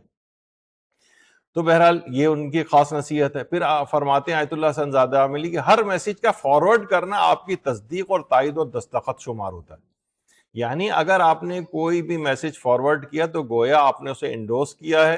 بہت سے لوگ کہتے ہیں فارورڈڈ ایز ریسیوڈ، منقول، یا اس طرح کی کوئی چیزیں اس کے اندر لکھی ہوتی ہیں، یہ کافی نہیں۔ فرماتے ہیں یہ کافی نہیں ہے کہ آپ کہیں کہ بھائی میں نے فارورڈڈ ایز ریسیوڈ لکھ تو دیا تھا نیچے، نہیں، یہ کافی نہیں ہے جب تک کہ آپ کیونکہ وہ آپ کی تصدیق شمار ہوتی ہے، گویا آپ کی تائید ہے اس کے لیے، وہ آپ کا دستخط آپ نے گویا اس کے اوپر کر دیا ہے۔ ہر چیز اس طرح سے فارورڈ نہ کریں۔ تو یہ مثلا جو بیڈ پوسٹ ہوتی ہیں، بری اس طرح کی ہوتی ہیں چیزیں، وہ ایک دوسرے کو فارورڈ نہ کریں۔ پھر فرماتے ہیں کہ ہر حدیث، روایت، واقعہ یا خبر آگے بڑھانے سے پہلے اس کی تصدیق اور اطمینان ضروری ہے۔ یہ نہیں کہ کوئی حدیث آئی آپ نے فوراً آگے بڑھا دی، کوئی روایت آئی، ہم نے جھوٹ کے موضوع میں آپ نے کتنی چیزیں، کتنے فتوے، کتنی حدیث کی باتیں، کتنی مولا علی سے منسوب باتیں وہ جو ہم نے آپ کے سامنے پیش کی، تو کتنی شہرت اختیار کر گئی ہیں، پتہ چلا ان کی کوئی حیثیت، کوئی وہ سب جھوٹی باتیں تھیں۔ کسی خبر کو بھی آگے نہ بڑھائیں۔ اور آج کل بہت ساری اس طرح کی چیزیں بھی ہیں سوشل میڈیا کے اوپر کہ وہ مثلا ایران کی جنگ کے حوالے سے اور یہ اس طرح کی، وہ بھی ایک خاص قسم کی ایک افواہ سازی کی جاتی ہے تاکہ آپ کو ڈی مورلائز کیا جا سکے، آپ ایک دھاک باطل قوتوں کی لوگوں کے دل و دماغ پر بٹھائی جا سکے، ان کی فوجی طاقت اور یہ وہ اس کا خوب تذکرہ ہو رہا ہے اور اس طرح سے چیزیں۔ تو بہرحال یہ اس سے پہلے تصدیق اور اطمینان ضروری کہ واقعتاً ایسا کچھ کہا بھی گیا ہے یا نہیں کہا گیا ہے، فوراً فارورڈ اس کو نہ کریں۔ پھر فرماتے ہیں آیت اللہ حسن زادہ عاملی کہ اس ٹیکنالوجی کو اللہ کی طرف بلانے، نیکی کا فروغ اور برائی کے خلاف استعمال کریں۔ اب آپ دیکھیں جو بھی اگر ہر خاتون کا کوئی نہ کوئی فیس بک پیج، انسٹاگرام کا پیج اور یہ سب کچھ ہوتا ہے، اس کو تبلیغ دین کے ذریعے کے طور پر استعمال کریں۔ ضروری نہیں کہ آپ ادھر ادھر سے لے کے آپ خود اپنا ایک پیج کریٹ کریں۔ میں نے اس سے پہلے بھی کہا تھا امام زمانہ کا ایک پیج بنا دیں، موت کی یاد کے لحاظ سے کوئی پیج بنا دیں، ائمہ معصومین کی سیرت کے واقعات کا پیج بنا دیں، عقائد کا بنا دیں، جس کا جیسا بھی جس طرح کا کوئی حجاب کے لحاظ سے ایک پیج بنا دیں، اس میں احادیث اور واقعات جو حجاب اور اس سے ریلیٹڈ ہوں، یعنی کوئی نہ کوئی کنٹریبیوشن آپ کا اسلام، اس ٹیکنالوجی جو آپ کے ہاتھ میں اس وقت ہے، اس کو اللہ کی طرف بلانے میں، نیکی کے کسی فروغ میں، کسی برائی کے خلاف استعمال کرنے میں، یہ آپ کام کریں۔ آیت اللہ حسن زادہ عاملی فرماتے ہیں کہ دین کی بات کہنے میں ہر قسم کی شرم و جھجک اور مصلحت کو چھوڑ دیں۔ بعض اوقات بہت ساری چیزیں، کتنے ہم فیس بک کے جو پوسٹ وغیرہ لگاتے ہیں تو خود خواتین ہی ہم پر جو ہے وہ مدرسے کے اوپر ناراض ہو رہی ہوتی ہیں، مثلا ان کے مخصوص ایام کے لحاظ سے کچھ فقہی احکام روزے کے لگا رہے ہوتے ہیں، کچھ کہ نہیں یہ کیوں بے شرمی والی چیز ہے آپ کو کر رہے ہیں، یعنی دینی احکام میں بھی، یعنی باقی اور اس کے علاوہ کتنی بے شرمی کی چیزیں اس کے اوپر دیکھی جا رہی ہیں، لیکن جو سادے الفاظ کے اندر جو احکام بیان ہو رہے ہیں ان کو بے شرمی کی چیز، تو اس میں کوئی شرم و جھجک نہیں ہے، کوئی مصلحت نہیں ہے۔ خواتین کا اس طرح کا کوئی پیج بھی بنایا جا سکتا ہے کہ جس کو ذرا اچھے طریقے سے کو ہینڈل کرنے والی خواتین ہوں، لوگ خواتین اس کے اوپر چاہیں تو اپنے یہ مخصوص مسائل جو ہے دریافت کریں، مختلف جو ہے وہ چیٹ گروپس بنائے جا سکتے ہیں۔ تو دین کی بات کہنے میں کسی قسم کی شرم و جھجک اور مصلحت کو خاطر میں نہیں لانا چاہیے اور بیان کرنا چاہیے۔ پھر فرماتے ہیں حق کی یاد دہانی کے لیے مسلسل دینی پیغامات کی تکرار کو جاری رکھیں، کیونکہ دیکھیں یہ گناہ کا ایک بہت بڑا ذریعہ ہے نا، یہ آپ کی روحانیت کو بہت کم کر رہا ہے۔ اگر آپ دیکھیں جو اس کے نقصانات ہیں، یہ آپ کا وقت ضائع کر رہا ہے، آپ کو مختلف حرام کاموں میں مبتلا کر رہا ہے، آپ کو یعنی جو کام اس سے پہلے جب تک یہ نہیں تھا آپ کے پاس کچھ وقت ہوتا تھا انسان سوچنے کا، اب یہ ہر وقت یہ اسکرین آپ کے ہاتھ کے اندر ہے، تو یہ آپ کے وقت کو کھا رہی ہے۔ تو اس کو جب تک آپ اسلام کی طرف نہیں لے کر آئیں گے، فرماتے ہیں حق کی یاد دہانی کے لیے مسلسل دینی پیغامات کی تکرار کو جاری رکھیں، بار بار لوگوں کو چیزیں بتائیں۔ تو پھر یہ اس کا ایک اچھا جو ہے وہ چیز شمار ہوگی کہ آپ نے اس کا صحیح استعمال کیا ہے. ورنہ کیا ہے، یہ آپ کی روحانیت کو کم کرے گا، اور ان چیزوں میں اگر اس طریقے ان چیزوں کا خیال رکھ کے استعمال کریں گے تو آپ کی روحانیت کو طاقتور یہ چیز بنائے گی. اچھا، اب اس کا بھی دیکھیے ایک طریقہ کار ہوتا ہے. ضروری ہے کہ انسان تبلیغات کے اندر بھی زیادہ ریش نہ ہو، زیادہ برا بھلا کسی کو نہ کہے. عام طور پہ یہ دیکھنا یہ جاتا ہے کہ عام طور پر جو مبلغین ہیں یا جو دین کا کام کر رہے ہوتے ہیں، ذرا سی کوئی بات ہوتی ہے تو بھڑک جاتے ہیں اور خود بھی برا بھلا لوگوں کو کہنے لگتے ہیں. آیت اللہ صافی گل پائگانی بہت ہی منکسر المزاج، ویسے تو ہمارے سارے علماء مراجع ایسی ہوتے ہیں، لیکن ان کی ایک خصوصیت تھی، حتیٰ کہ جو نیگرو دینی طالب علم، جو بالکل ابتدائی دینی طالب علم بھی ہوتا ہے، ان کے بھی ہاتھوں کو چومتے تھے. تو آیت اللہ صافی گل پائگانی اب تو خیر انتقال کر گئے ہیں. تو ایک دفعہ درس دینے کے بعد یہ اپنے کمرے کے اندر آئے تو ایک خاتون کہیں سے، ایک ماں ان کے پاس جو ہے آئی اور آ کر اپنی بیٹی کی شکایت کی کہ آغا میری بیٹی پہلے اسلام کی پابند تھی، نمازیں بھی پڑھتی تھی، روزے رکھتی تھی، حجاب کرتی تھی، آج اچانک سے پتہ نہیں کیا ہو گیا اس کو، نہ وہ نماز پڑھتی ہے، اسلام پہ عمل بھی چھوڑ دیا ہے، اسلام کے خلاف بھی ہو گئی ہے، حجاب بھی اس نے ترک کر دیا ہے. تو آیت اللہ صافیہ گل پائگانی نے کہا کہ ایسا کرو، اسے میرے پاس لے کر آؤ. کہا کہ نہیں، وہ کہتی ہے مجھے مولویوں سے بھی بڑی شدید نفرت ہو گئی ہے، میں کسی مولوی کے پاس نہیں جاؤں گی. آیت اللہ صافیہ گل پائگانی نے کہا کوئی بات نہیں، اگر وہ نہیں آتی تو نہ آئے، ہم اس کے پاس خود چلتے. آیت اللہ صافیہ گل پائگانی خود اٹھے، اس عورت کے ساتھ خود دروازے اس عورت کے گھر گئے، بیل بجائی تو وہ لڑکی جو ہے وہ ایک دم سے نکل آئی. حیران ہو گئی کہ آیت اللہ، بظاہر ایران میں پہچانتے ہیں آیت اللہ صافیہ گل پائگانی. آیت اللہ صافیہ گل پائگانی نے کہا بیٹی، اگرچہ تم اسلام سے اور اللہ سے بہت دور ہو گئی ہو، لیکن اللہ تمہارے لیے ابھی تک اپنے دروازے کھول کر بیٹھا ہوا ہے. وہ تمہارا انتظار کر رہا ہے کہ تم کب توبہ کر کے آؤ گی اور وہ تمہارے گناہوں کو معاف کرے گا. اس کی آنکھوں سے زار و قطار آنسو بہنے لگے. اس کے بعد اس نے کہا کہ واقعتاً میرا پروردگار اس قدر خیال رکھنے والا ہے گناہ گاروں کا. انہوں نے کہا ہاں یقیناً، آج بھی تم توبہ کر لو گی. دیکھیں، کہنے والے کی بات میں بھی ذرا اثر ہوتا ہے، بجائے کہ اس کو برا بھلا وہ کہتے جا کر اور خوب سناتے اس کو کہ تم نے کیا وہ کیا ہوا ہے، تو وہ ایسا نہیں ہوتا. انہوں نے جاتے ہی کہا کہ اللہ تمہارے لیے اپنے دروازے کھول کے بیٹھا ہوا ہے، چاہے تم نے اپنی طرف سے اللہ کا دروازہ بند کر دیا. تو بہرحال اس کے بعد اس لڑکی نے بھی توبہ کی، اور اس کے بعد سوشل ورک کے لحاظ سے بھی ایران میں اس نے بہت زیادہ اس لڑکی نے کام کیا، یعنی بعد میں اس کی چیزیں اس طرح سے ملتی.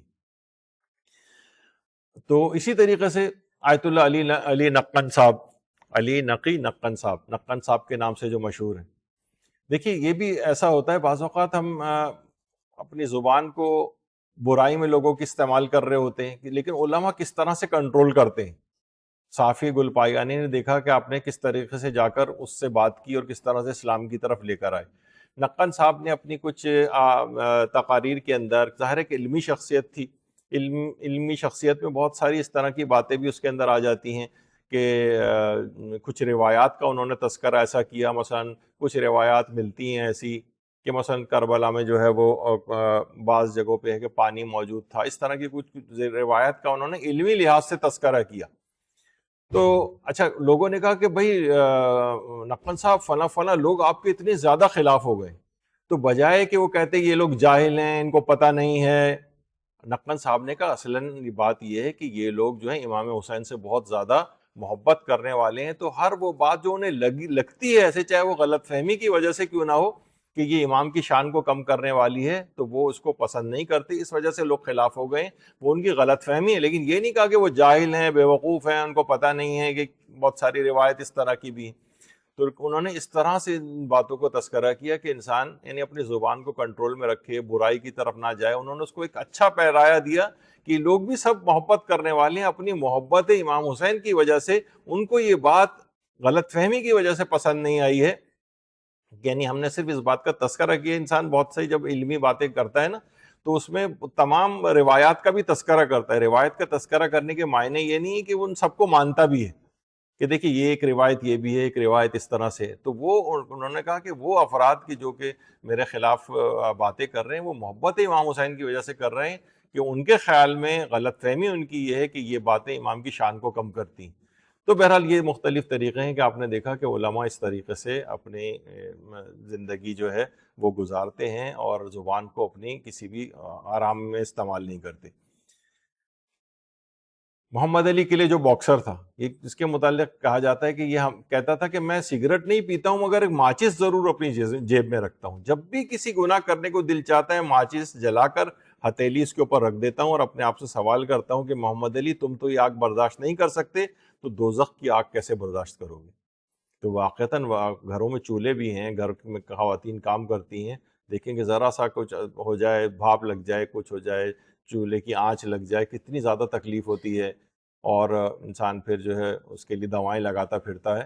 تو ایک یہ طریقہ یہ کہہ رہے ہیں میں سگریٹ نہیں پیتا ہوں لیکن ماچس رکھتا ہوں اپنے ساتھ کہ کبھی ایسا کچھ خیال دماغ میں آئے کہ جب اتنی سی آگ برداشت نہیں ہو سکتی کہ روایتوں میں کہا جاتا ہے پتہ نہیں کتنی ہزار گنا جو ہے، لاکھوں گنا، کروڑوں گنا جو ہے وہ عذاب جو جہنم کی اس کا ہوگا، کہ مختلف اس کے رنگ بھی بیان ہوئے جب انہوں نے دوزخ کے واقعات اور وہ تفاصیل ذکر کی تھی موت کے دروس میں، تو اس میں دوزخ کی آگوں کے رنگ کے اعتبار سے ان کی کیفیات، ان کی شدت عذاب کا تذکرہ کیا تھا کہ نیلے رنگ کی بھی ہوتی ہے، سرخ رنگ کی بھی ہوتی ہے، اور زرد رنگ کی بھی ہوتی ہے، اور کن کن وجوہات سے۔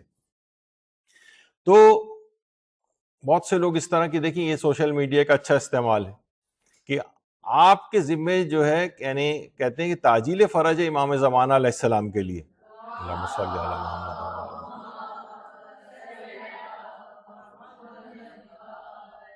ہر شخص اپنا ایک کنٹریبیوشن اس کے اندر کر سکتا ہے جس سے تعجیل فرج یعنی جلد ظہور کے لیے ایک کام، کہ فقط ایک گناہ چھوڑ دے۔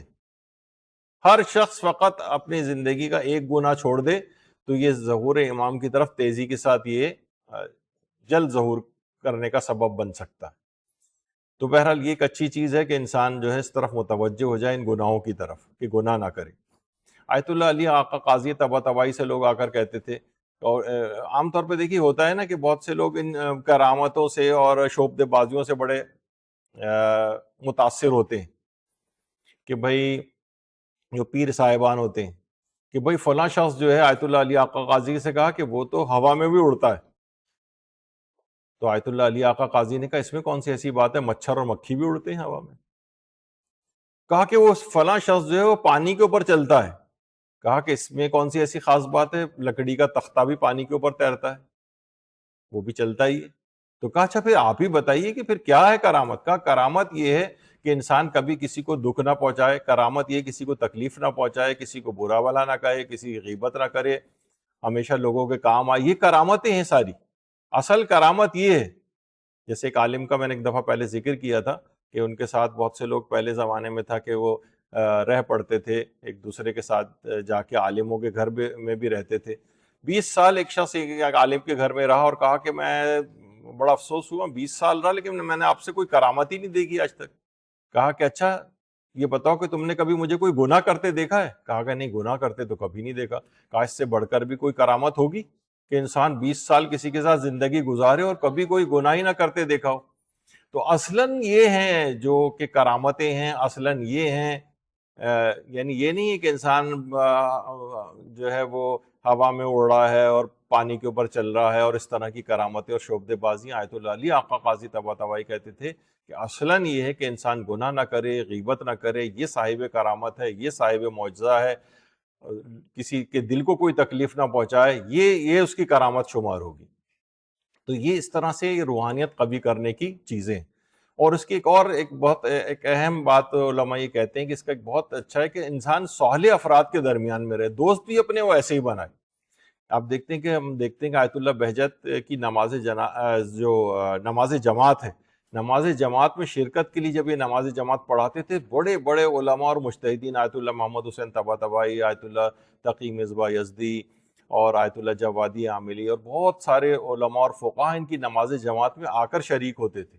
یعنی ان کو بھی ایسے افراد کی مصاحبت درکار ہوتی تھی، کیونکہ جب انسان کا گروپ ایسا ہو جاتا ہے نا تو وہ دوستوں کے نیک افراد، نیک سہیلیوں کا گروپ، اس سے بھی انسان بہت سارے گناہوں سے بچ جاتا ہے۔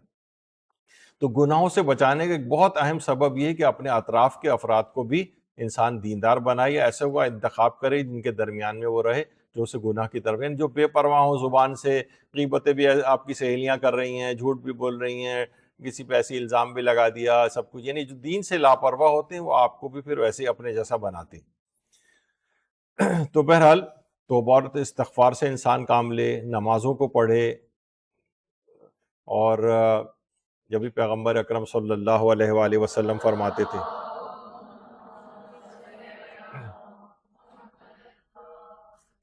کیا تم نے دیکھا ہے تمہارے گھر یا دروازے کے سامنے نہر ہو، تم روزانہ 5 وقت نہاؤ تو کیا تمہارے بدن پہ میل کچیل کا کوئی باقی رہے گا کچھ؟ کہا کہ نہیں۔ پھر آپ نے فرمایا 5 وقت کی نماز بھی اسی طرح سے ہے کہ اللہ نے 5 وقت کی نماز کے ذریعے انسان کے گناہوں کو پروردگار مٹا دیتا ہے۔ تو بہرحال یہ کہ اس نمازوں کو اپنی بہتر بنائیں۔ بہترین نماز کیسے پڑھیں گے عنوان سے یہاں پر ایک تفصیلی جو ہے وہ دروس بھی ہو چکے ہیں، تو ان کو اگر لے کے آپ سنیں تو گاہے بگاہے بھی اگر ان کو سنا جائے تو اس میں بہت ساری ایسی باتیں علماء، فقہ اور احادیث کے حوالے سے آئی ہیں کہ جو کہ نماز کو، آپ کی جتنی آپ کی نماز بہتر ہوگی اسی قدر آپ کے اندر روحانیت قوی ہوتی چلی جائے گی۔ ورنہ یہ ہوتا ہے کہ بس وہ نماز آیا 2 منٹ کے اندر نماز پڑھی، یہ جا اور وہ جا، اس سے کوئی خاص نماز کے اپنی زندگی کے اوپر کوئی فرق نہیں پڑتا۔ تو ہمیشہ انسان کو چاہیے کہ ضعیف اور ناتوان بن جائے لیکن خدا کی نافرمانیوں میں ناتوان بن جائے۔ عام طور پر ہم یہ ہوتا ہے کہ ہم باقی چیزوں میں ہمیں بڑی کمزوری ہو رہی ہوتی ہے، خدا کی اطاعت میں سستی آ رہی ہوتی ہے، کون نماز شب پڑھے، کون نماز جعفر طیار اتنی لمبی پڑھے، کون جا کے قریبوں کی خبر گیری کرے، تو فرماتے نہیں، یہ ناتوانی اور کمزوری گناہوں کے اندر لے کر آؤ۔ کون یہ گانے سنے، کون یہ بیٹھا اسکرول کرے، آپ اس کو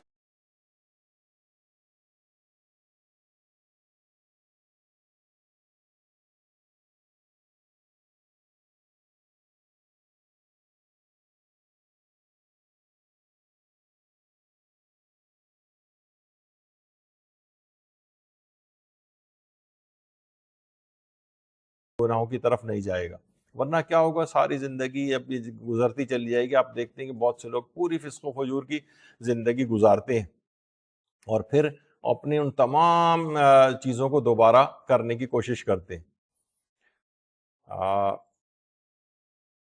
رئیس امروی جو تھے، ان کے ایک بھائی تھے سید محمد تقی، بہت بڑے فلسفی تھے، آیت اللہ اچھا ان کے فلسفیانہ سوالوں کے کوئی جواب بھی نہیں دے پاتا تھا، تو وہ جب گئے ایران اور وہاں آیت اللہ گل پائگانی سے ملے تو انہوں نے اپنے فلسفے کے وہ سارے مسائل ان کے سامنے رکھے، جسے چٹکی بجاتے میں آیت اللہ گل پائگانی نے اسی وقت حل کر دیا۔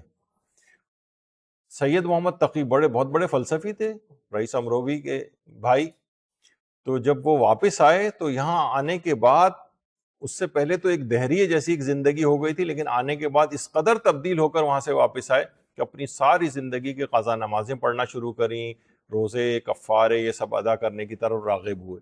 تو انسان کوشش یہ کرے کہ پھر بعد میں جو بیگیج بہت بڑا ہو جاتا ہے، یعنی کتنے آپ نے قضا انسان اتارے گا، کتنے چیزوں کو ادا کرے گا، جو عمر، کوشش کریں کہ عمر کے ایام ضائع نہ ہوں، ورنہ یہ آخری عمر میں ویسے انسان کمزور ہوتا ہے، بوڑھا ہو جاتا ہے، کیسے اپنی چیزوں کو پھر کہتے ہیں بھائی ہم کیسے، ہم اب نہیں کر سکتے ان چیزوں کو، نہ قضا رکھنے کی ہمت ہے، نہ پیسے اتنے رہے ہیں، اور بدن بھی کمزور ہو گیا ہے، کیسے ان عبادتوں کو جو ہے اپنے قضا واجبات کو پورے کریں۔ بہت سے لوگ تو بہت سے طالب علم ہیں، اسکولوں میں ہوتا ہے کہ جناب کہیں ہماری زبان سے کچھ نہ، ہاتھ پر لکھ کر لے آتے ہیں میرا روزہ ہے، یعنی بہت سے بچپنے کی چیزیں ہوتی ہیں۔ تو ہر وقت انسان دماغ کے اندر کچھ نہ کچھ رکھے کہ میں رمضان میں کی روزے کی حالت میں ہوں، کم سے کم اس کے اندر جو پریکٹس آپ کی ہوگی گناہوں سے بچنے کی، یہ پھر عمومی زندگی میں آپ کو گناہوں سے بچائے گی۔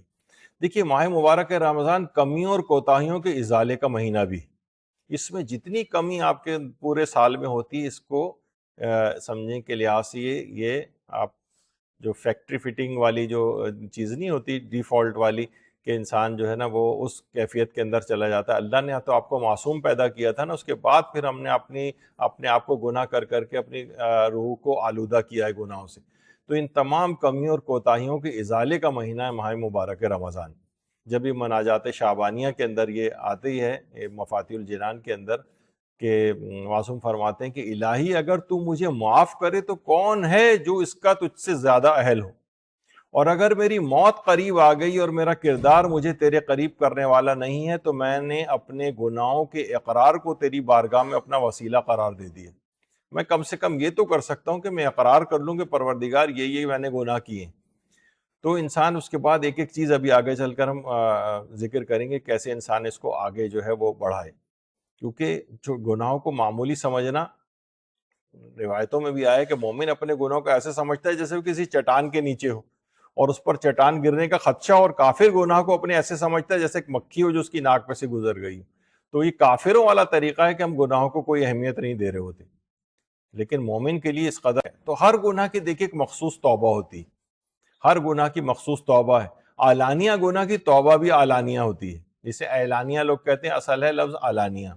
یعنی اعلانیہ گناہ کی توبہ بھی، یعنی جو گناہ اپنے سب لوگوں کے سامنے کیے ہیں اس کی توبہ بھی اس طرح سے ہو کہ وہ لوگوں کے سامنے آئے، اور جو چھپ کر گناہ کیے ہیں وہ اس کی مخفی طور پر توبہ ہو.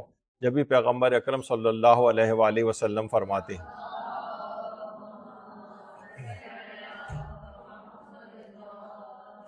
ہیں کہ جب تم میں سے کوئی گناہ ہو جائے تو اسی وقت توبہ کرو. چھپے ہوئے گناہ کے لیے توبہ چھپا کر کرو، اور اعلانیہ گناہ کے لیے اعلانیہ توبہ کرو. یہاں پہ بھی اعلانیہ ہونا چاہیے تھا لیکن الف لگا دیا. تو بہرحال یہ کہ اس طرح سے ہونا چاہیے. اچھا، وہ گناہ جن کی سچے دل سے توبہ کافی ہوتی، بہت سے گناہ ایسے ہیں جن کی صرف سچے دل سے توبہ کر لیں وہ گناہ مٹ جائے گا. کچھ گناہ ایسے ہوتے ہیں جو سچے دل سے توبہ کے ساتھ ساتھ کوئی عمل بھی درکار ہوتا ہے، اس کا جبران کرنا ہوتا ہے، ایسے معاف نہیں ہوتی. تو اچھا، خاص طور پر ابھی جو شب قدر کچھ دن بعد آنے والی، شب قدر کی خاص دعا ہے، میری بھی بڑی پسندیدہ دعا ہے یہ، کہ پروردگار روز قیامت میرے ذمے خالق و مخلوق کا کوئی واجب حق باقی نہ ہو. نہ تو پروردگار کا کوئی واجب حق ہو، مثلا کوئی ایسا حق، کوئی مالی حق، کوئی عبادی حق، نہ کوئی قضا واجبات ہوں، نہ کوئی اس طرح سے، اور نہ بندوں کا کوئی واجب حق ہو ہم پر. یہ خصوصیت کے ساتھ شب قدر میں بھی دعا کرنی چاہیے. یعنی حقوق اللہ اور حقوق الناس کی ادائیگی کا ایک پیغام ماہ مبارک رمضان میں.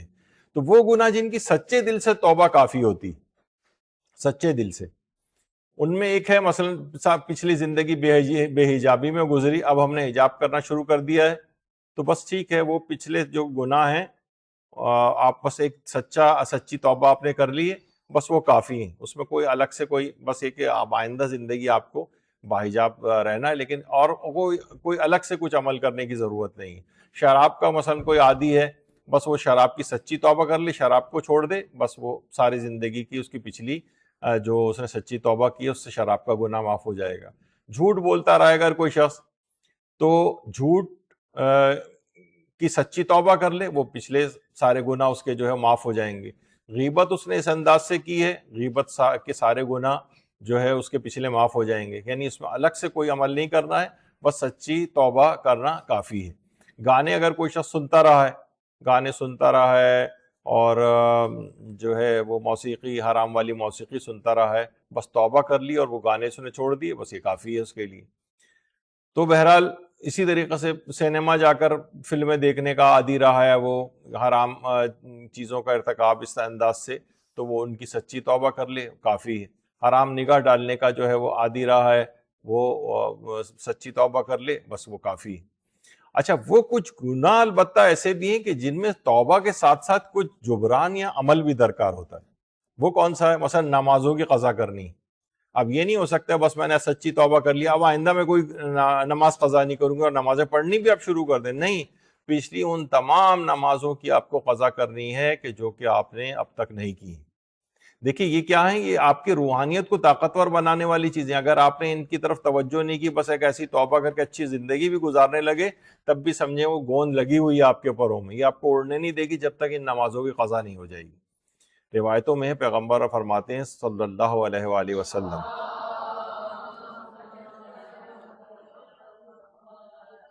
فرماتے جو شخص کسی عذر کے بغیر نماز کو ترک کر دے، اس کے تمام اعمال رائے گاہ ہو جاتے ہیں، اور بندے اور کفر کے درمیان نماز کو ترک کرنے کا فاصلہ ہے نماز. تو نماز یعنی بغیر کسی عذر کے اگر اس نے نماز کو ترک کی تو اعمال کو رائے گاہ کر دیتی. یہاں تک کہ روایتوں میں ملتا ہے کہ پیغمبر جب جبریل کے ساتھ سفر معراج پہ تھے تو وہاں کچھ لوگوں کو دیکھا کہ ان کے سروں کو پتھروں سے ٹکرایا جا رہا ہے. جبریل نے بتایا یہ وہ لوگ ہیں جو اپنی نمازوں کو اپنے سروں پر بوجھ سمجھتے تھے.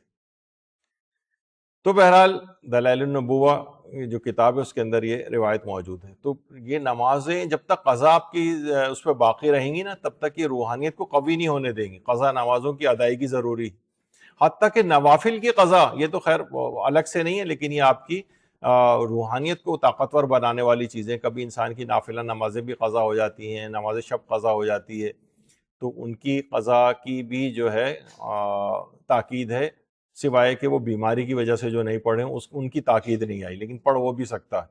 اور یہ جو نافلہ ہیں روزانہ کے، یہ تو آپ کی روحانیت میں اتنے دخیل ہیں کہ اگر کم سے کم وہ نہ پڑھ سکے تو ہم کئی دفعہ یہاں بتا چکے ہیں کہ ہر 2 رکعت کے بدلے غریب کو 3 پاؤ آٹا، دال، چاول وغیرہ جو ہے وہ دے دے.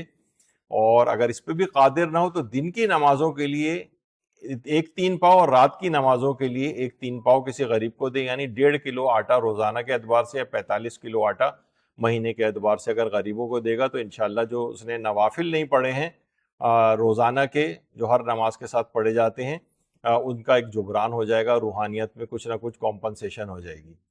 تو بہرحال یہ آیت اللہ سیستانی اور دیگر علماء نے لکھا ہے کہ نوافل کی اگر کوئی قضا بھی نہ پڑھ سکے تو کم سے کم وہ اگر مال اس کے پاس ہے تو اس روحانیت کو مکمل کرنے کے لیے کم سے کم یہ والا کام اسے کرنا چاہیے. یا تو ہر 2 رکعت کے بدلے ایک مد دے، یعنی 3 پاؤ، اور یہ اگر اس کو زیادہ لگ رہے ہیں تو کم سے کم دن کی نمازوں اور رات کی نمازوں کے لیے ایک مد، یعنی 1.5 کلو روزانہ، اور مہینے کا لگائیں تو جو ہے وہ کتنے 45 کلو ہو جائیں گے.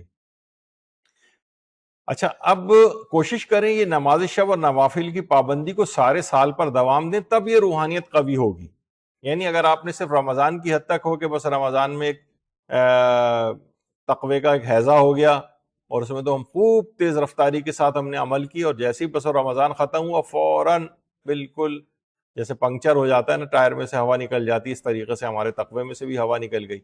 تو کوشش یہ کریں کہ نوافل اور یہ نماز شب کی پابندی کو پورے سال پر دوام دیں، تب یہ آپ کی روحانیت طاقتور بنے گی، ورنہ یہ طاقتور نہیں بنے گی اگر آپ نے اس کے بعد ان کو چھوڑ دیا. اسی طریقے سے بہت سے لوگ ہیں ان کے روزوں کی قضا ان کو رکھنی ہوتی، یعنی جو پچھلے زمانے خواتین کے تو اور قضا ہوتے ہیں مخصوص ایام کی وجہ سے بھی، اور تو روزوں کی قضا ان کو ہے کہ جب بھی، بلکہ امام جعفر صادق علیہ السلام فرماتے ہیں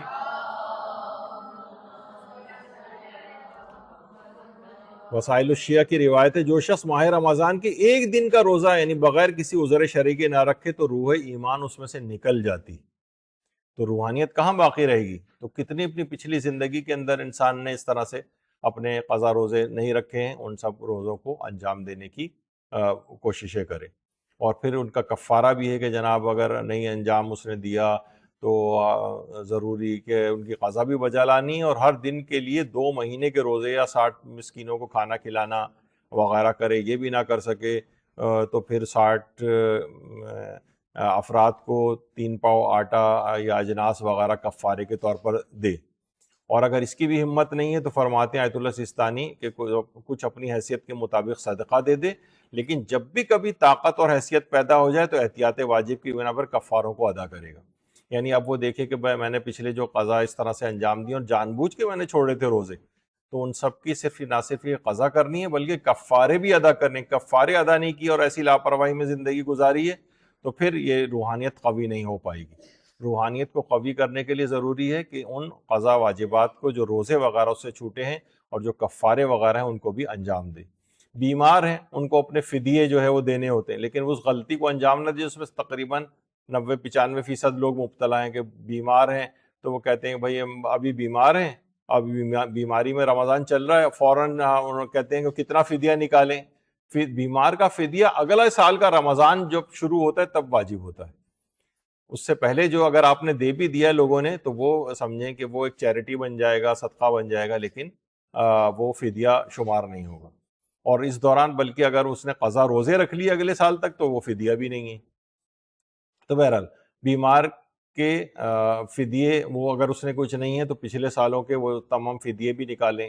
اسی طریقے سے مثلا کفارہ تاخیر ہے، خواتین ہیں مخصوص ایام کی وجہ سے روزے قضا ہوتے ہیں، یہاں تک کہ اگلے رمضان تک قضا کر لینی چاہیے لیکن قضا نہیں کر پاتی ہیں اور اگلا رمضان شروع ہو جاتا ہے تو ایک کفارہ تاخیر دینا پڑتا ہے. یا وہ افراد جو کسی اور عذر کی وجہ سے بھی انہوں نے روزے نہیں رکھے ہیں تو ان کو بھی اگلا رمضان شروع ہونے سے پہلے انہوں نے روزے نہیں رکھ پائے ہیں تو ان کو ایک کفارہ تاخیر، یعنی ہر روزے کے بدلے 3 پاؤ آٹا کسی غریب دیندار شیعہ کو دینا پڑتا ہے. تو وہ اپنے جتنے کفارہ تاخیر ہیں یہ کیا ہیں؟ یہ سب روحانیت کے اندر یہ آپ کی چیزیں دخیل ہیں. ہم یہ نہیں کہہ سکتے کہ بس یہ صرف نمازیں پڑھنے لگے، سجدے کرنے لگے.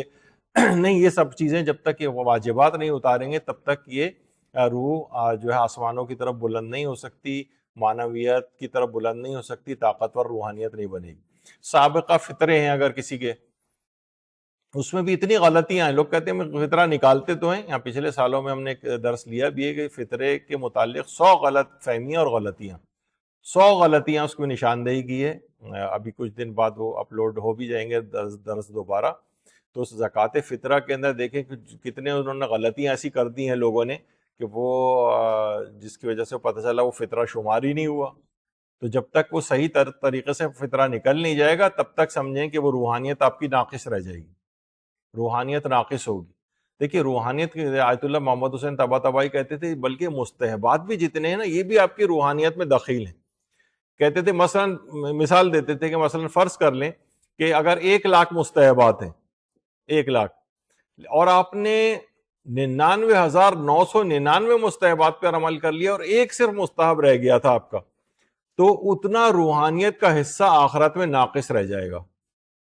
یعنی مقصد کہنے کا ان کا یہ ہے کہ جتنی کوشش کریں کہ ایک ایک دفعہ تو کم سے کم مستحبات پر بھی عمل کر ہی لیں. بہت سی چیزیں ایسی ہیں، آپ مفاتی کھول کے دیکھتی ہیں، بہت سے اعمال کھول کے دیکھتی ہیں جو ایک دفعہ بھی نہیں کی ہوتے. ایک ایک دفعہ ہی کر لو، کم سے کم ٹک لگا لیں کہ میں کم سے کم یہ ایک ایک دفعہ عمل کر لیں تاکہ روحانیت کا وہ حصہ مکمل ہو جائے. تو یہاں تو واجبات والی بات ہے، مستحبات سے بھی بہت بڑھ کر ہے. زکوٰۃ فطرہ نکالی بھی تو پتہ چلا غلطیوں کی وجہ سے وہ فطرہ ہی باطل ہو گیا تھا. تو وہ ان غلطیوں کی اصلاح کریں تاکہ وہ روح ہماری آگے کی طرف بڑھے. واجب الادا خمس کی ادائیگی.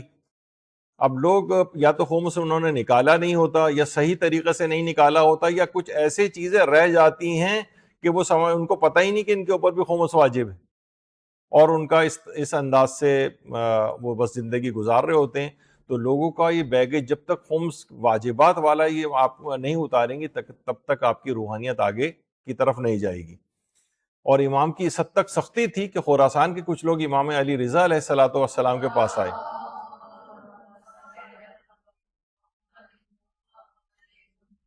اور کہنے لگے کہ مولا ہمیں خمس سے بری کر دیجئے. آپ نے فرمایا کیسی سختی ہے، کہ کیسی سخت ہے تمہاری یہ خواہش کہ تم زبان سے تو ہماری محبت کا دعویٰ کرتے ہو اور ہمارے حق کو ہم سے روکتے ہو، حالانکہ وہ خدا کا مقرر کردہ ہے اور وہ خمس ہے. میں ایسا ہرگز نہیں کروں گا کہ تم میں سے کسی کے لیے اس کو حلال قرار دوں. کتاب الشافی کے اندر شیخ کلینی کی جو روایت ہے. تو امام نے بڑی سختی کی ہے. اور یہاں تک تھا، میں نے جب یہاں خمس کے دروس لیے تھے تو اس میں بھی یہ بات آئی تھی، ایک روایت کے اندر یہ بات آئی ہے کہ زکوٰۃ کے حوالے سے ہے وہ کہ رسول اللہ زکوٰۃ بھی جو ہے بعض اوقات صرف وقت بھی مقرر کرتے تھے، وقت کہ فلاں تاریخ تک لا کر زکوٰۃ دے دینا، یا جو وہ ہوتا ہے مال غنیمت وغیرہ. تو ایک خاص ڈیٹ دیتے تھے، اس تک وہ ڈیٹ گزر گئی اور ایک شخص بعد میں وہ چیز لے کر آیا تو رسول اللہ نے کہا آپ قیامت کے روز لے کر آنا. مقصد یہ کہ ہم اپنی ڈیٹس کے اوپر نہ اپنے مالی واجبات ادا کرتے ہیں. ان ناراضگی کا اظہار کیا، یعنی جو وقت تم کو دیا گیا تھا، جو اوقات مقرر تھے، خمس جس تاریخ کے اوپر واجب ہوا تھا، یعنی تم نے اس موقع پر کیوں نہیں نکالا؟ تم بعد میں لے کر آ رہے ہو. بہت سے فطرے ابھی تک لوگ لے کر آ رہے ہوتے ہیں پچھلے سالوں کے. ارے بھائی ٹائم جو تھا اس کا اس موقع پر کیوں نہیں دیا؟ خمس کی جو تاریخ مقرر تھی اس کی یعنی ایک ایک دن اس کے اندر اہمیت کا حامل ہے. خاص طور پر ہمارا جو معاشرہ ہے جہاں آپ آج خمس نکالیں تو آج آپ وکیل تک مجتہد کے پہنچا سکتے ہیں، غریب سید تک سہم سعادات پہنچا سکتے ہیں، اور لوگ دنوں ہفتوں مہینوں لے کر بیٹھے ہوتے ہیں کہ اچھا جب جائیں گے ان کے پاس تو دے دیں گے، اور پڑا رہتا ہے ان کے پاس. نہیں، ایک ایک پھر جیسے کہ رسول اللہ نے اس میں فرمایا تھا، روایت کے اندر ہے کہ اب قیامت کے روز لے کر آنا. مقصد ہے کہ اس بات کو پسند نہیں کہ جو ڈیٹ ہے اس کے اوپر چیزیں اپنے مالی واجبات نکالنے چاہیے. حج کی لوگ رجسٹریشن کراتے ہیں. آغا سیستانی سے پوچھا 1 سال گزرنے کے بعد کیا اس پر خمس ہوگا؟ فرمایا جی ہاں خمس ہوگا. یعنی حج کے لیے جو پیسے رجسٹر کرائیں اس کے اوپر بھی خمس ہے. اسی طریقے سے لوگوں کو بیمے کی ملتی ہے رقم، ریٹائرمنٹ کی رقم ملتی ہے، تو اس پہ بھی انہوں نے کہا کہ خمس واجب ہے. اگر وہ جب تک پیسے خرچ نہیں کیے ہیں انہوں نے، یعنی جو خرچ ہو گئے وہ ہو گئے، جو بچے ہوئے ہیں ان میں سے بیمے میں سے یا مثلا ریٹائرمنٹ پہ جو پیسہ ملتا ہے اس پر بھی خمس دینا ہے. لیکن لوگ عام طور پر نہیں دے رہے ہوتے. دو گھر ہیں، ایک کرائے کے اوپر دیا ہوا ہے، ایک اس کے اوپر بھی دینا ہے. کرایہ بھی اگر خمس بھی دیا ہوا ہے اس گھر کے اوپر دوسرے والے گھر پر، اور اس کا کرایہ آ رہا ہے، تو اس کرائے کا جو باقی ماندہ پیسے ہیں اس کے اوپر بھی خمس واجب ہے. یہ یعنی چھوٹی چھوٹی چیزیں میں آپ کو صرف نشاندہی کر رہا ہوں، لیکن لوگ کیا ہے کہ مالی واجبات نہیں نکالتے ہیں. اور بعض اوقات یہ ہوتا ہے کہ کسی پر خمس واجب ہوتا ہے، اس کے بعد اتنے ہی پیسے ہوتے ہیں اگر خمس نکالے گا تو حج کا خرچہ پورا نہیں ہوگا، یعنی اور اگر حج پہ چلا گیا تو خمس نہیں دے پائے گا. تو اس صورت میں آقا سستانی فرماتے ہیں کہ اس صورت میں خمس نکالے اور اس سال اس پر حج واجب نہیں ہوگا. یعنی اتنی اہمیت ہے خمس کی کہ حج بھی اس کی وجہ سے، چاہے آپ کو نہ جا سکیں حج پر، تب بھی آپ کو خمس نکالنا ہے. تو یہ چھوٹی چھوٹی ایسی غلطیاں اس طرح سے چل رہی ہوتی ہیں، اتنے بڑے بڑے حق ہماری گردنوں پہ ہوتے ہیں، پھر ہم سوچتے ہیں کہ پتہ نہیں ہمیں ہماری روحانیت کیوں قوی نہیں ہو رہی. اتنی غلطیوں کا ایک انبار ہے ہمارے ساتھ، بیگیج اتنا بڑا ہے. یہ تو صرف کہ میں چند مثالیں، ورنہ اگر صرف مثالوں کے اوپر ہی عمومی زندگی میں جو غلطیاں لوگ کر رہے ہیں وہ تو پتہ نہیں کتنے درس اس موضوع پر ہوں. جیسے ابھی آپ نے سنا کہ حج و عمرہ اور زیارات کے رجسٹریشن تک کے لیے، کہ اگر کسی نے عمرہ یا مستحب حج یا زیارت کے لیے رجسٹریشن کے پیسے جمع کیے اور 1 سال یا اس کے بعد اس کا انتقال ہو جائے تو کیا ورثاء پر اس کا خمس نکالنا واجب ہے؟ تو انہوں نے کہا اگر مرحوم خمس نکالا کرتے تھے تو اس مال کا بھی خمس نکالنا واجب ہے. وہ انتقال بھی کر گیا ہے، تب بھی اس کے اپنی میراث میں سے وہ پیسے نکالو خمس کے، جو اس نے حج و عمرہ یا زیارات وغیرہ کے لیے پیسے جمع کیے تھے. تو بہرحال یہ تمام چیزیں ایسی ہیں. اور اس چیز کا استعمال بھی جائز نہیں ہے. جس مال پر خمس واجب الادا ہو چکا ہو اور اس کا خمس ادا نہ کیا جائے، اس چیز کا استعمال کرنا بھی حرام ہے. یعنی وہ پیسے جو آپ کے پاس رکھے ہوئے ہیں ان پیسوں کا استعمال بھی حرام ہوگا. صرف یہی نہیں کہ خمس نہ نکالنے کا گناہ ہے، بلکہ وہ پیسے حرام والے پیسے وہ آپ استعمال بھی نہیں کر سکتے. تو بہت ساری اس طرح کی چیزیں ہیں اس کے اندر. اسی طرح سے مثلا لوگ حکومتی اسکیموں میں پیسے لگاتے ہیں اور جناب ایسے اداروں میں حکومت کے لگاتے ہیں، تو وہاں سے جو منافع آتا ہے اس پہ واجب صدقہ دینا ہوتا ہے. کسی کو اگر بتا بھی دیا جائے 50% اس کا جو منافع کا واجب صدقہ آپ کو دینا ہے، تو یا تو وہ دیتے ہی نہیں ہیں، تو اس پیسے کا استعمال بھی حرام ہے جب تک کہ وہ 50% واجب صدقہ نہ نکالا جائے. مثلا حکومتی اسکیم میں آپ نے NIT یونٹس اور پتہ نہیں کون کون سے حکومتی اسکیمیں ہوتی ہیں، اس کے اندر لوگ گورنمنٹ کے اس میں رکھواتے ہیں پیسے، یا بہت سے پینشنرز ہیں یا گورنمنٹ کے اس کے اداروں کے اندر پیسے رکھواتے ہیں. وہاں سے جو منافع ملتا ہے اس کا جب تک 50% غریب کو نہیں چلا جائے گا تب تک وہ پیسہ آپ کے لیے حلال نہیں ہوگا. اچھا، اب بہت سے لوگ احساس کرتے ہیں، کہتے ہیں اچھا چلو جو اب تو 20 سال سے ہم پیسہ استعمال کر رہے ہیں وہ تو ہو کے ختم بھی ہو گیا، اب سے آئندہ سے ہم نکالیں گے. نہیں، وہ بھی کافی نہیں ہے. وہ آئندہ تو نکالیں ہی آپ، جو پروفٹ آئے گا وہ جو پچھلے آپ نے کھا کے ختم کر دیے وہ بھی آپ کو ان کو ادا کرنا پڑے گا اور غریب تک پہنچانے پڑیں گے، ورنہ وہ آپ کے ذمہ حق غریبوں کا باقی رہے گا. تو روحانیت کہاں طاقتور ہوگی؟ آپ کے تو گوند چپکی ہوئی ہے، آپ کو چند فٹ بھی آپ کی روح جو ہے آسمان کی طرف بلند نہیں ہو رہی ہے. تو یہ تمام چیزیں جو ہیں یہ غلطیاں اپنے سے دور کرنی پڑیں. قرضوں کی واپسی، قرضے اگر واپس نہیں کیے تو امام بہت سخت ناراض ہوتے تھے کہ اس حالت میں انسان خدا سے ملاقات کرے کہ وہ مقروض ہو، تو پسند نہیں کرتے تھے انسان اپنے سارے قرضے اتار کر جائے. کہا روایتوں میں کہ شہید کے سارے گناہ معاف ہو جاتے ہیں سوائے قرضے کے، اور جب تک یا تو اس کے ورثاء ادا کریں گے یا وہ معاف کر دے جس کا حق اس کے اندر موجود ہے. میں پوری حدیثیں نہیں پڑھ رہا ورنہ وقت بہت بالکل ختم ہونے والا ہے. تو بہرحال یہ چیزیں جو ہیں اپنی وہ ٹھیک کرے، قرضے اتارے اپنے، دیکھے کون سے اس طرح کے قرضے جو ہے وہ موجود ہیں.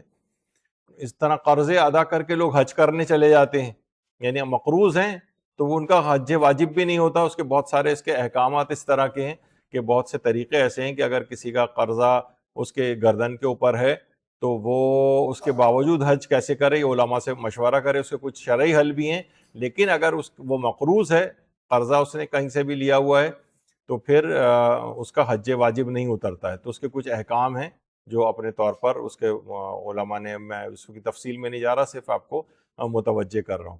کسی کا کیا گیا مالی نقصان، کتنے ایسی چیزیں ہیں جو ہم نے کسی کا کوئی مالی نقصان کر دیا تھا. روایت اس میں بھی ہے، فتاوی کے اندر بھی ہے، نیند میں بھی، حتیٰ کہ کسی کا اگر ہم نے کوئی نقصان کر دیا تو وہ فرماتے ہیں نقصان کی تلافی کرنا یا اس کا معاف کروانا ضروری.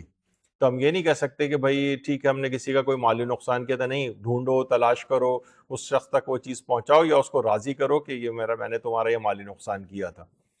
اچھا، کسی کی حد کی عزت ہماری وجہ سے ہوئی ہے تو آیت اللہ سیستانی کا وہ آپ نے فتویٰ غیبت کے درسوں میں بھی سنا تھا کہ اگر اس کی عزت واپس آ سکتی ہے تو پھر جو ہے اس سے علی الاعلان ایسے کام کرنے پڑیں گے، اقدامات یا معافی مانگنی پڑے گی کہ جس سے اس کی عزت واپس آ سکے.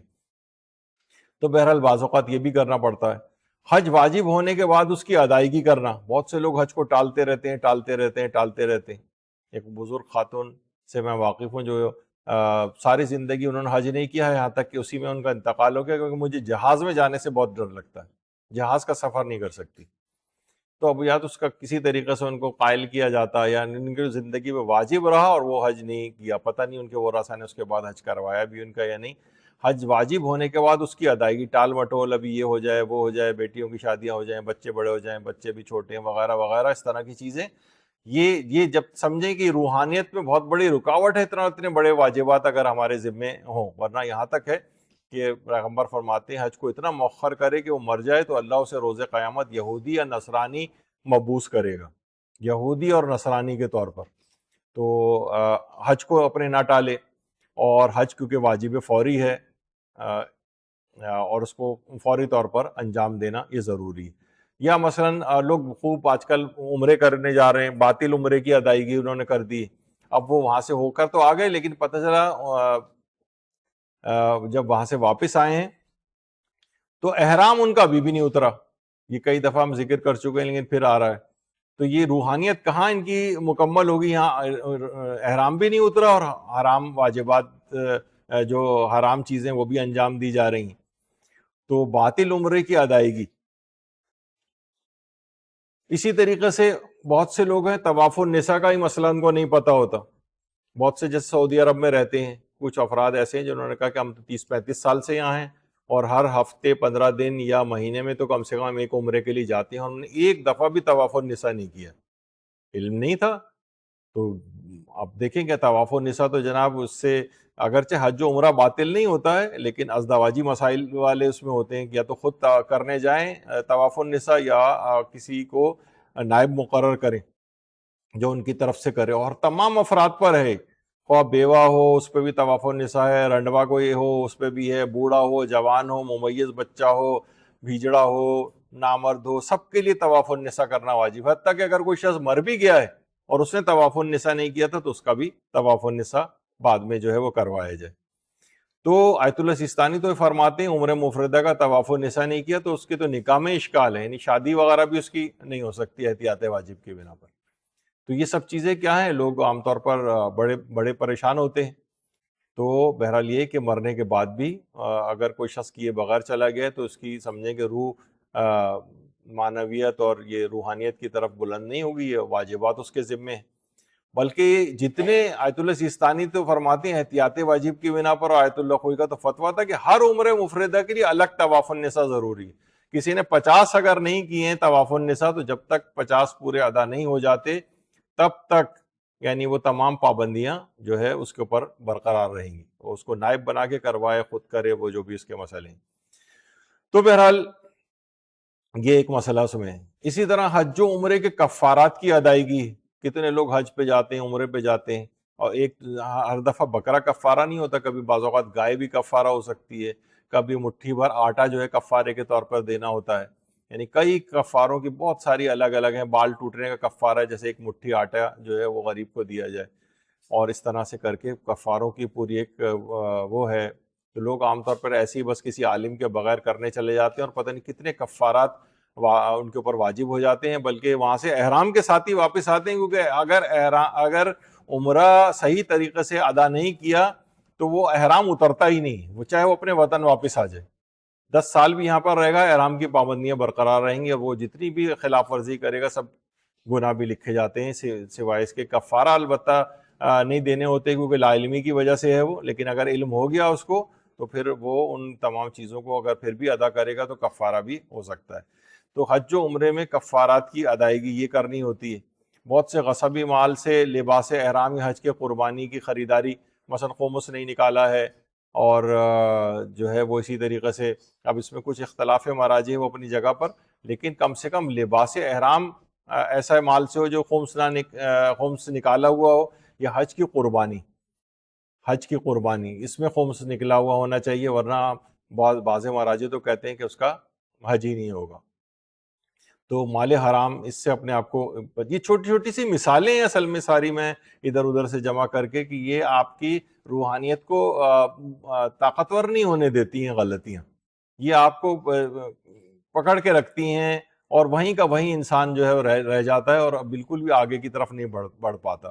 قطع رحمی کچھ لوگوں سے کر رکھی ہے، تو جب تک اس قطع رحمی کو آپ ترک نہیں کریں گے، یہ نہیں کہ بس ٹھیک ہے ہم نے پچھلی توبہ کر لی، نہیں، اب جو ازالہ کریں، صلہ رحمی کرنا شروع کریں، ان سے میل جول، ملاقات، بات چیت، یا اس کی طرح کی کوئی چیزیں جو ہیں وہ شروع کریں، جو کہ جہاں قطع رحمی کے بھی یہاں پر اور صلہ رحمی کے عنوان سے بھی کئی درس ہو چکے ہیں، اس میں سارے ہم نے فقہی احکام اس کے بیان کیے تھے، تو یہ اس طرف جائیں۔ غصبی چیزوں کی واپسی، بہت ساری چیزیں ایسی ہیں جو آپ دوسرے لوگوں کے لیے آتی ہیں، آپ کے پاس پڑی ہوتی ہیں، آپ نے واپس نہیں کی ہوتی، اور یہ اس طرح سے جو ہے مہر ہے، مرد حضرات عورتوں کا مہر انہوں نے ادا نہیں کیا ہوتا، کسی مزدور کی مزدوری غصب کر رکھی ہوتی ہے، اسے کچھ کام ٹھیک نہیں کیا تو پتہ چلا اس کے پیسے روک لیے، ماسی کو پیسے نہیں دیے، ایک ہفتے بعد مثلا نکال دیا تو پیسے نہیں دیے، وغیرہ اس طرح کی بہت ساری چیزیں۔ تو بہرحال یہ کہ یہ بھی غصب کے اندر آتا ہے، بلکہ آیت اللہ سیستانی کا یہ بھی ہے کہ وہ گھر کے جو باہر ایک فٹ پاتھ سی جو ہوتی ہے جو روڈ کی طرف، وہ بھی اپنے گھر کے اس کے اندر شامل کر لیتے ہیں، تو انہوں نے کہا نہیں، یہ بھی جائز نہیں ہے۔ اس طرح کی بہت ساری چیزیں، کیسٹس کسی کے توڑ دیے ہم نے غصے میں کہ یہ گانے سنتا ہے، اس کے ٹیپ ریکارڈر کو نقصان پہنچا دیا، اس کا آئی پیڈ توڑ دیا، یا اس طرح کی کوئی چیز، وہ آپ کے ذمہ رہے گی، جب تک ادا نہیں کریں گے آپ کی روحانیت قوی نہیں ہوگی۔ دوسروں کے اموال نہیں رہنے چاہیے، میراث میں ورثاء کو تقسیم کیا جانا چاہیے، اگر کوئی بھی جو موجود ہیں وہاں پر وہی قبضہ کر کے اگر بیٹھے ہوئے ہیں میراث کو، تو پھر اور دیگر لوگوں تک وہ میراث نہیں پہنچ رہی ہے، تو یہ بھی غصب میں آئے گا۔ یہ جتنی بھی عبادتیں کر لے کوئی فائدہ نہیں ہے اس کا، اس کی روحانیت کبھی قوی نہیں ہوگی، ان چیزوں کی کریکشن کرنی پڑے گی۔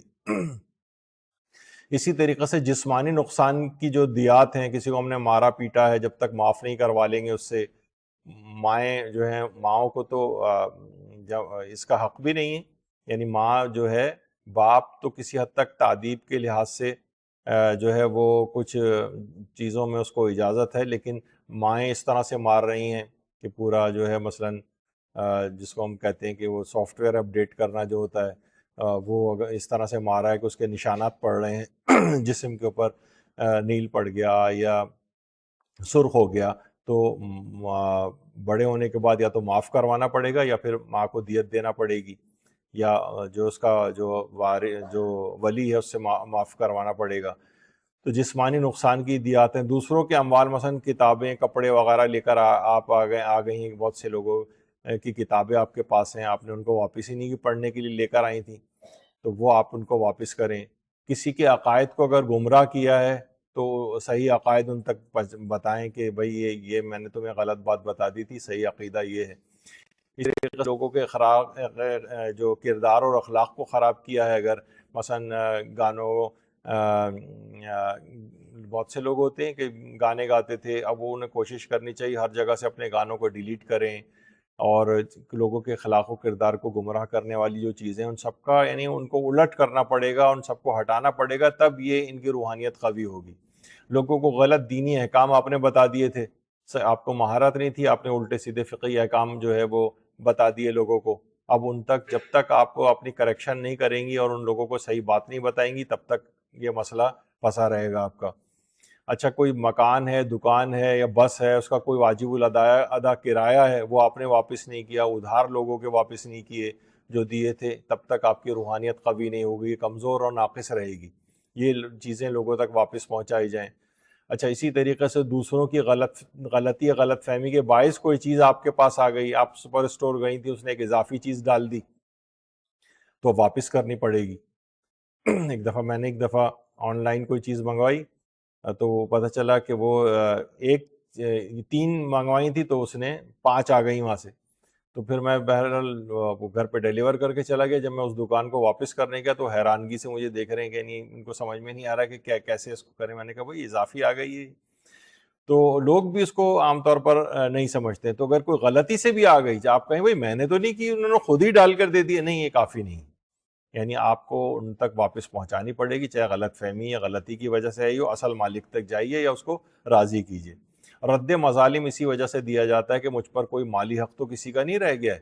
کچھ ایسے حق ہیں جو لوگوں کے مالی طور پر آپ کے ذمے اگر باقی ہوں, جو آپ کو یاد نہیں ہوں, ان کے لیے رد مظالم بھی نکالا جاتا ہے کہ بھائی یہ اب یا مالک پتہ نہیں ہے اس کا, تو اب چلو ہم کچھ مہینے کچھ نہ کچھ رقم نکالتے ہیں 500 1000 جو بھی آپ کی حیثیت ہے, تاکہ کم سے کم یہ آپ کے ذمے کسی کا کوئی مالی حق نہ رہے. بعض اوقات یہ بھی ہوتا ہے گناہوں کے مضر اثرات کو ختم بھی کیا جاتا ہے. وہ بھی آپ کی, کیونکہ بہت سے گناہ ایسے ہیں کہ ہو گئے ہیں وہ, لیکن ان کے اثرات ابھی تک چل رہے ہیں. اثرات مثلا زبان کے بہت سے گناہ ایسے ہیں, اب زبان کے سے ہم وہ غیبتیں, جھوٹ اور وہ سب کچھ نہیں کر رہے ہیں, لیکن کیا ہے, اب زبان کو اتنا ہی اللہ کی اطاعت میں استعمال کریں, امر بالمعروف کریں, ان سے تلاوت قرآن ان سے کریں. آنکھوں کا کوئی غلط استعمال کیا, والدین کے چہرے کی زیارت, علماء کے چہرے کی زیارت, قرآن کے مصحف کی زیارت, یہ کر کے ان کے مضر اثرات کو ختم کریں. ہاتھ پاؤں سے کوئی گناہ کیے ہیں, اتنا ہی اطاعت الہی میں ان کو استعمال کریں. پھر یہ روحانیت کی طرف جو ہے قوی ہوگی چیز. مسجد یا امام بارگاہ یا مدرسے سے لائی گئی کوئی چیز آپ لے کر آ گئی ہیں, کہ یہاں کی کتابیں مثلا لائبریری سے لے گئی ہیں, وہ واپس نہیں کی ہیں. مسجد و امام بارگاہ سے مثلا کوئی سجدگاہ لے گئے ہیں. بہت سے لوگ ایسے ہوتے ہیں جو وہاں سے مقدس مقامات جاتے ہیں, وہاں کی سجدگاہ اٹھا کے ساتھ لے آتے ہیں, وہ واپس کرنی پڑے گی, وہیں تک واپس جا کر پہنچانی پڑے گی. بہت سے لوگ مساجد, امام بارگاہ اور مدارس وغیرہ میں فون چارج کرتے ہیں, باقاعدہ ان سے اجازت لینی چاہیے, یا یعنی اس طرح سے نہیں کہ کیونکہ اس میں بھی بجلی استعمال ہو رہی ہے, بل آ رہا ہے, یا آپ کے پرسنل اس طرح کی یوز کی چیزیں تو نہیں ہیں. یا مساجد و امام بارگاہوں میں مدرسے کی چیزوں کا ممنوع استعمال. مثلا یہ نہیں کہ کوئی مسئول ہو یا یہاں پہ کوئی کام کرتا ہو, ابھی جس وقت کلاسز ہو رہی ہیں اس وقت اے سی چل رہا ہے, کوئی دوسرا ہو مثلا ملازم, وہ یہاں پر آئے اے سی چلا کر سو جائے. بھائی ماہ مبارک رمضان ہے اور گرمیاں ہو رہی ہیں, چلو اے سی چلا کے سوتے. نہیں, ممنوع استعمال ہے. اس طرح مساجد کے اندر, امام بارگاہوں کے اندر پنکھے اور لائٹیں کو جلا رہے ہیں اپنے پرسنل استعمال کے لیے, یہ نہیں کر سکتے. اسی طرح دکان سے کوئی ادھار کر کے آ گئی, پیسے کم تھے, آپ نے کہا کہ بھائی میں آپ کو دے دوں گی. نہیں, چیز چاہے آپ کہہ دیں کہ مجھے کم کر دو, میں ادھار, کچھ پتہ نہیں کہ جیسے میں نے ایک دفعہ پہلے بھی سنایا تھا کہ اسامہ کہیں سے ادھار کوئی چیز لے آئے تھے, تو 1 مہینے کے اس کے اوپر, تو پیغمبر نے ایک روایت میں جملہ ہے کہ لگتا ہے کہ اسامہ طول عمل رکھتا ہے, یعنی اس نے بڑی لمبی امیدیں باندھی ہوئی ہیں کہ جناب میں اتنے دن زندہ بھی رہوں گا. تو کبھی دکان والے کا بھی ادھار کر کے نہ آئے, کہتے ہیں چیز چاہے نہیں دو مجھے یا کم کر دو, لیکن جو ادھار نہیں. تو یا اگر ادھار کیے ہوں تو ادھار جو ہے وہ واپس کریں. تو بہرحال دیکھیے, اس طرح سے جو سرکش نفس ہے نا ہمارا, اس کو قابو کرنے کے طریقے ہیں, اس کی چترول کے طریقے ہیں کہ اگر تم نے یہ کیا تو مثلا میں 2 رکعت نماز پڑھوں گی, اگر میں نے نماز شب نہیں پڑھی تو اگلے دن میں جو ہے وہ 10 رکعت نماز مستحبی پڑھوں گی, اگر میں نے فلاں جو ہے وہ نیک عمل نہیں کیا, یعنی اپنے نفس کو, یا فلاں گناہ مجھ سے ہو گیا تو میں جو ہے وہ مثلاً اتنا صدقہ دوں گی جو میرے نفس کے اوپر شاق گزرے, مثلا 1000 یا 10,000 روپے میں صدقہ نکالوں گی اگر یہ گناہ غیبت کا مجھ سے دوبارہ ہوا. تو 2-4 دفعہ ہی ایسا ہوگا, جب دیکھے گا نفس ارے یہ تو بہت پیسے دینے پڑ رہے ہیں, تو خود ہی آپ کو گناہ سے روکے گا. جیسے ایران کے صدر تھے محمد علی رجائی جو شہید ہو گئے تھے, وہ کہتے تھے کہ میں نے اپنے نفس سے وعدہ کیا ہوا ہے کہ اگر کبھی بھی نماز کا وقت ہو گیا اور نماز کا وقت ہونے کے بعد نماز پڑھے بغیر میں نے کھانا کھایا تو میں اگلے دن روزہ رکھوں گا. تو یہ اس طرح سے ہے کہ نفس کو ان چیزوں کے اندر جو جائز سزائیں دینا ہے وہ والا بھی ایک سلسلہ جو ہے شروع کیا جائے. بہت سے لوگ ایئر لائنز کا سامان یا ہوٹلز کا سامان زیارات پہ گئے, وہاں سے اٹھا کر لے آئے, ایئر لائن کا بلینکٹ اٹھا کر لے آئے, جناب وہاں سے تولیہ لے آئے ہوٹل کا, یا اس طرح کی چیزیں جو ہیں, جو کچھ تو ایسی چیزیں ہوتی ہیں کہ جو آپ کو استعمال کے لیے صابن وابن اس طرح کی چیزیں جو دی جاتی ہیں, لیکن بہت سی چیزیں فقط استعمال کے لیے دی جاتی ہیں وہیں کے لیے, یہ اٹھا کر لے جانے کے لیے نہیں ہوتی. وہ آپ خود دیکھیں, ایسی تو کوئی چیز نہیں آپ لے کر آئیں, تو یہ آپ جب تک واپس نہیں لے کر جائیں گے ان کو, چادر اٹھا کے لے آتے ہیں, بیڈ شیٹ لے آتے ہیں, تکیے کا غلاف لے آئے, کوئی بھی اس طرح چاہے غلط فہمی میں کیوں نہ لے آئے, تب بھی آپ کو واپس لوٹانا پڑے گا، ورنہ روحانیت آپ کی قوی نہیں ہوگی۔ ورنہ کیا ہوگا، روز قیامت لوگوں کے حقوق کی واپسی اور ادائیگی کا طریقہ ہے، ایک ٹیلے پہ کھڑا کیا جائے گا، اور ہر ایک مال کے عوض مثلا 1 روپیہ بھی اگر لوگوں کا حق ہے تو 700 قبول شدہ نمازیں کاٹ کر اس کے نامہ اعمال میں دی جائیں گی اور آپ کے نامہ اعمال سے مائنس ہو جائیں گی۔ لوگوں کے حقوق کو واپس کیجیے، اللہ کے حقوق، جبھی میں نے کہا کہ شب قدر کی دعاؤں میں سے ایک یہ رکھیے کہ نہ جانے کتنے لوگوں کے ہم نے حق مارے ہوئے ہیں، نہ جانے کتنے اللہ کے حق مارے ہوئے ہیں۔ تو جب تک اس دنیا سے نہ جائیں تب تک، جب تک کہ اپنی ان تمام چیزوں کا ازالہ نہ کر لیں، ورنہ یہ روحانیت کبھی مضبوط نہیں ہو سکے گی۔ ابھی بھی بہت ساری چیزیں باقی ہیں اس کے اندر جو میں ابھی تک بیان نہیں کر سکا، اور وقت جو ہے ختم ہو گیا۔ مجھے پتہ ہے کہ آپ کا روزہ ہے اور اتنے زیادہ دیر بٹھا کر رکھنا بھی ٹھیک نہیں ہے، تو یہاں پر ہم جو ہے اس گفتگو کو روکتے ہیں۔ لیکن تھیم آپ نے اس کا سمجھ لیا ہے کہ بہرحال کہ روحانیت کو طاقتور بنانے والی چیزیں یہ 2 چیزیں ہیں خصوصیت کے ساتھ، کہ اپنے واجب جو اللہ کے حق ہیں وہ بھی سب ادا کریں، اور بندوں کا بھی حق کوئی آپ کے گردن کے اوپر جو ہے وہ واپس نہ رہے۔ تو انشاءاللہ اگلی دفعہ جو ہے اس کا بھی کوشش کریں گے۔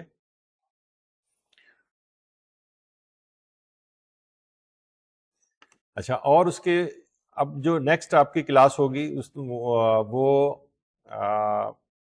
مولانا ناصر حسین نجفی صاحب، جو کہ حضرت عباس علمدار کے روضے کے کافی ایک خصوصیت کے ساتھ ایک فرد ہیں اور بہت بڑے عالم ہیں ماشاءاللہ۔ وہاں پر اگلی جو کلاس ہوگی ان کو ہم نے عنوان بھی وہ دیا ہے، ان کی کتاب ہے 2 والیوم کے اندر، فقہ اہل بیت کے نام سے، جو آیت اللہ سیستانی کے فتاوے کے مطابق انہوں نے تحریر کیا اور آیت اللہ سیستانی نے اس کو انڈوس کیا ہے۔ وہ فقہ اہل بیت کے نام سے اردو کے اندر 2 بہت اچھی، یعنی توضیح المسائل کے علاوہ وہ بہت اچھی کتاب ہے، یعنی اس کو بھی اپنے کہیں سے خرید کر آپ کو پڑھنا چاہیے۔ اور بڑی خوش قسمتی ہے کہ ناصر عباس نجفی صاحب وہ یہاں پر تشریف لا رہے ہیں اگلی دفعہ، کیونکہ کراچی آئے ہوئے ہیں نجف سے یہاں، اور اتباع عالیہ حضرت عباس میں خاص ایک رکن ہیں اور آیت اللہ سیستانی کے نمائندے بھی ہیں۔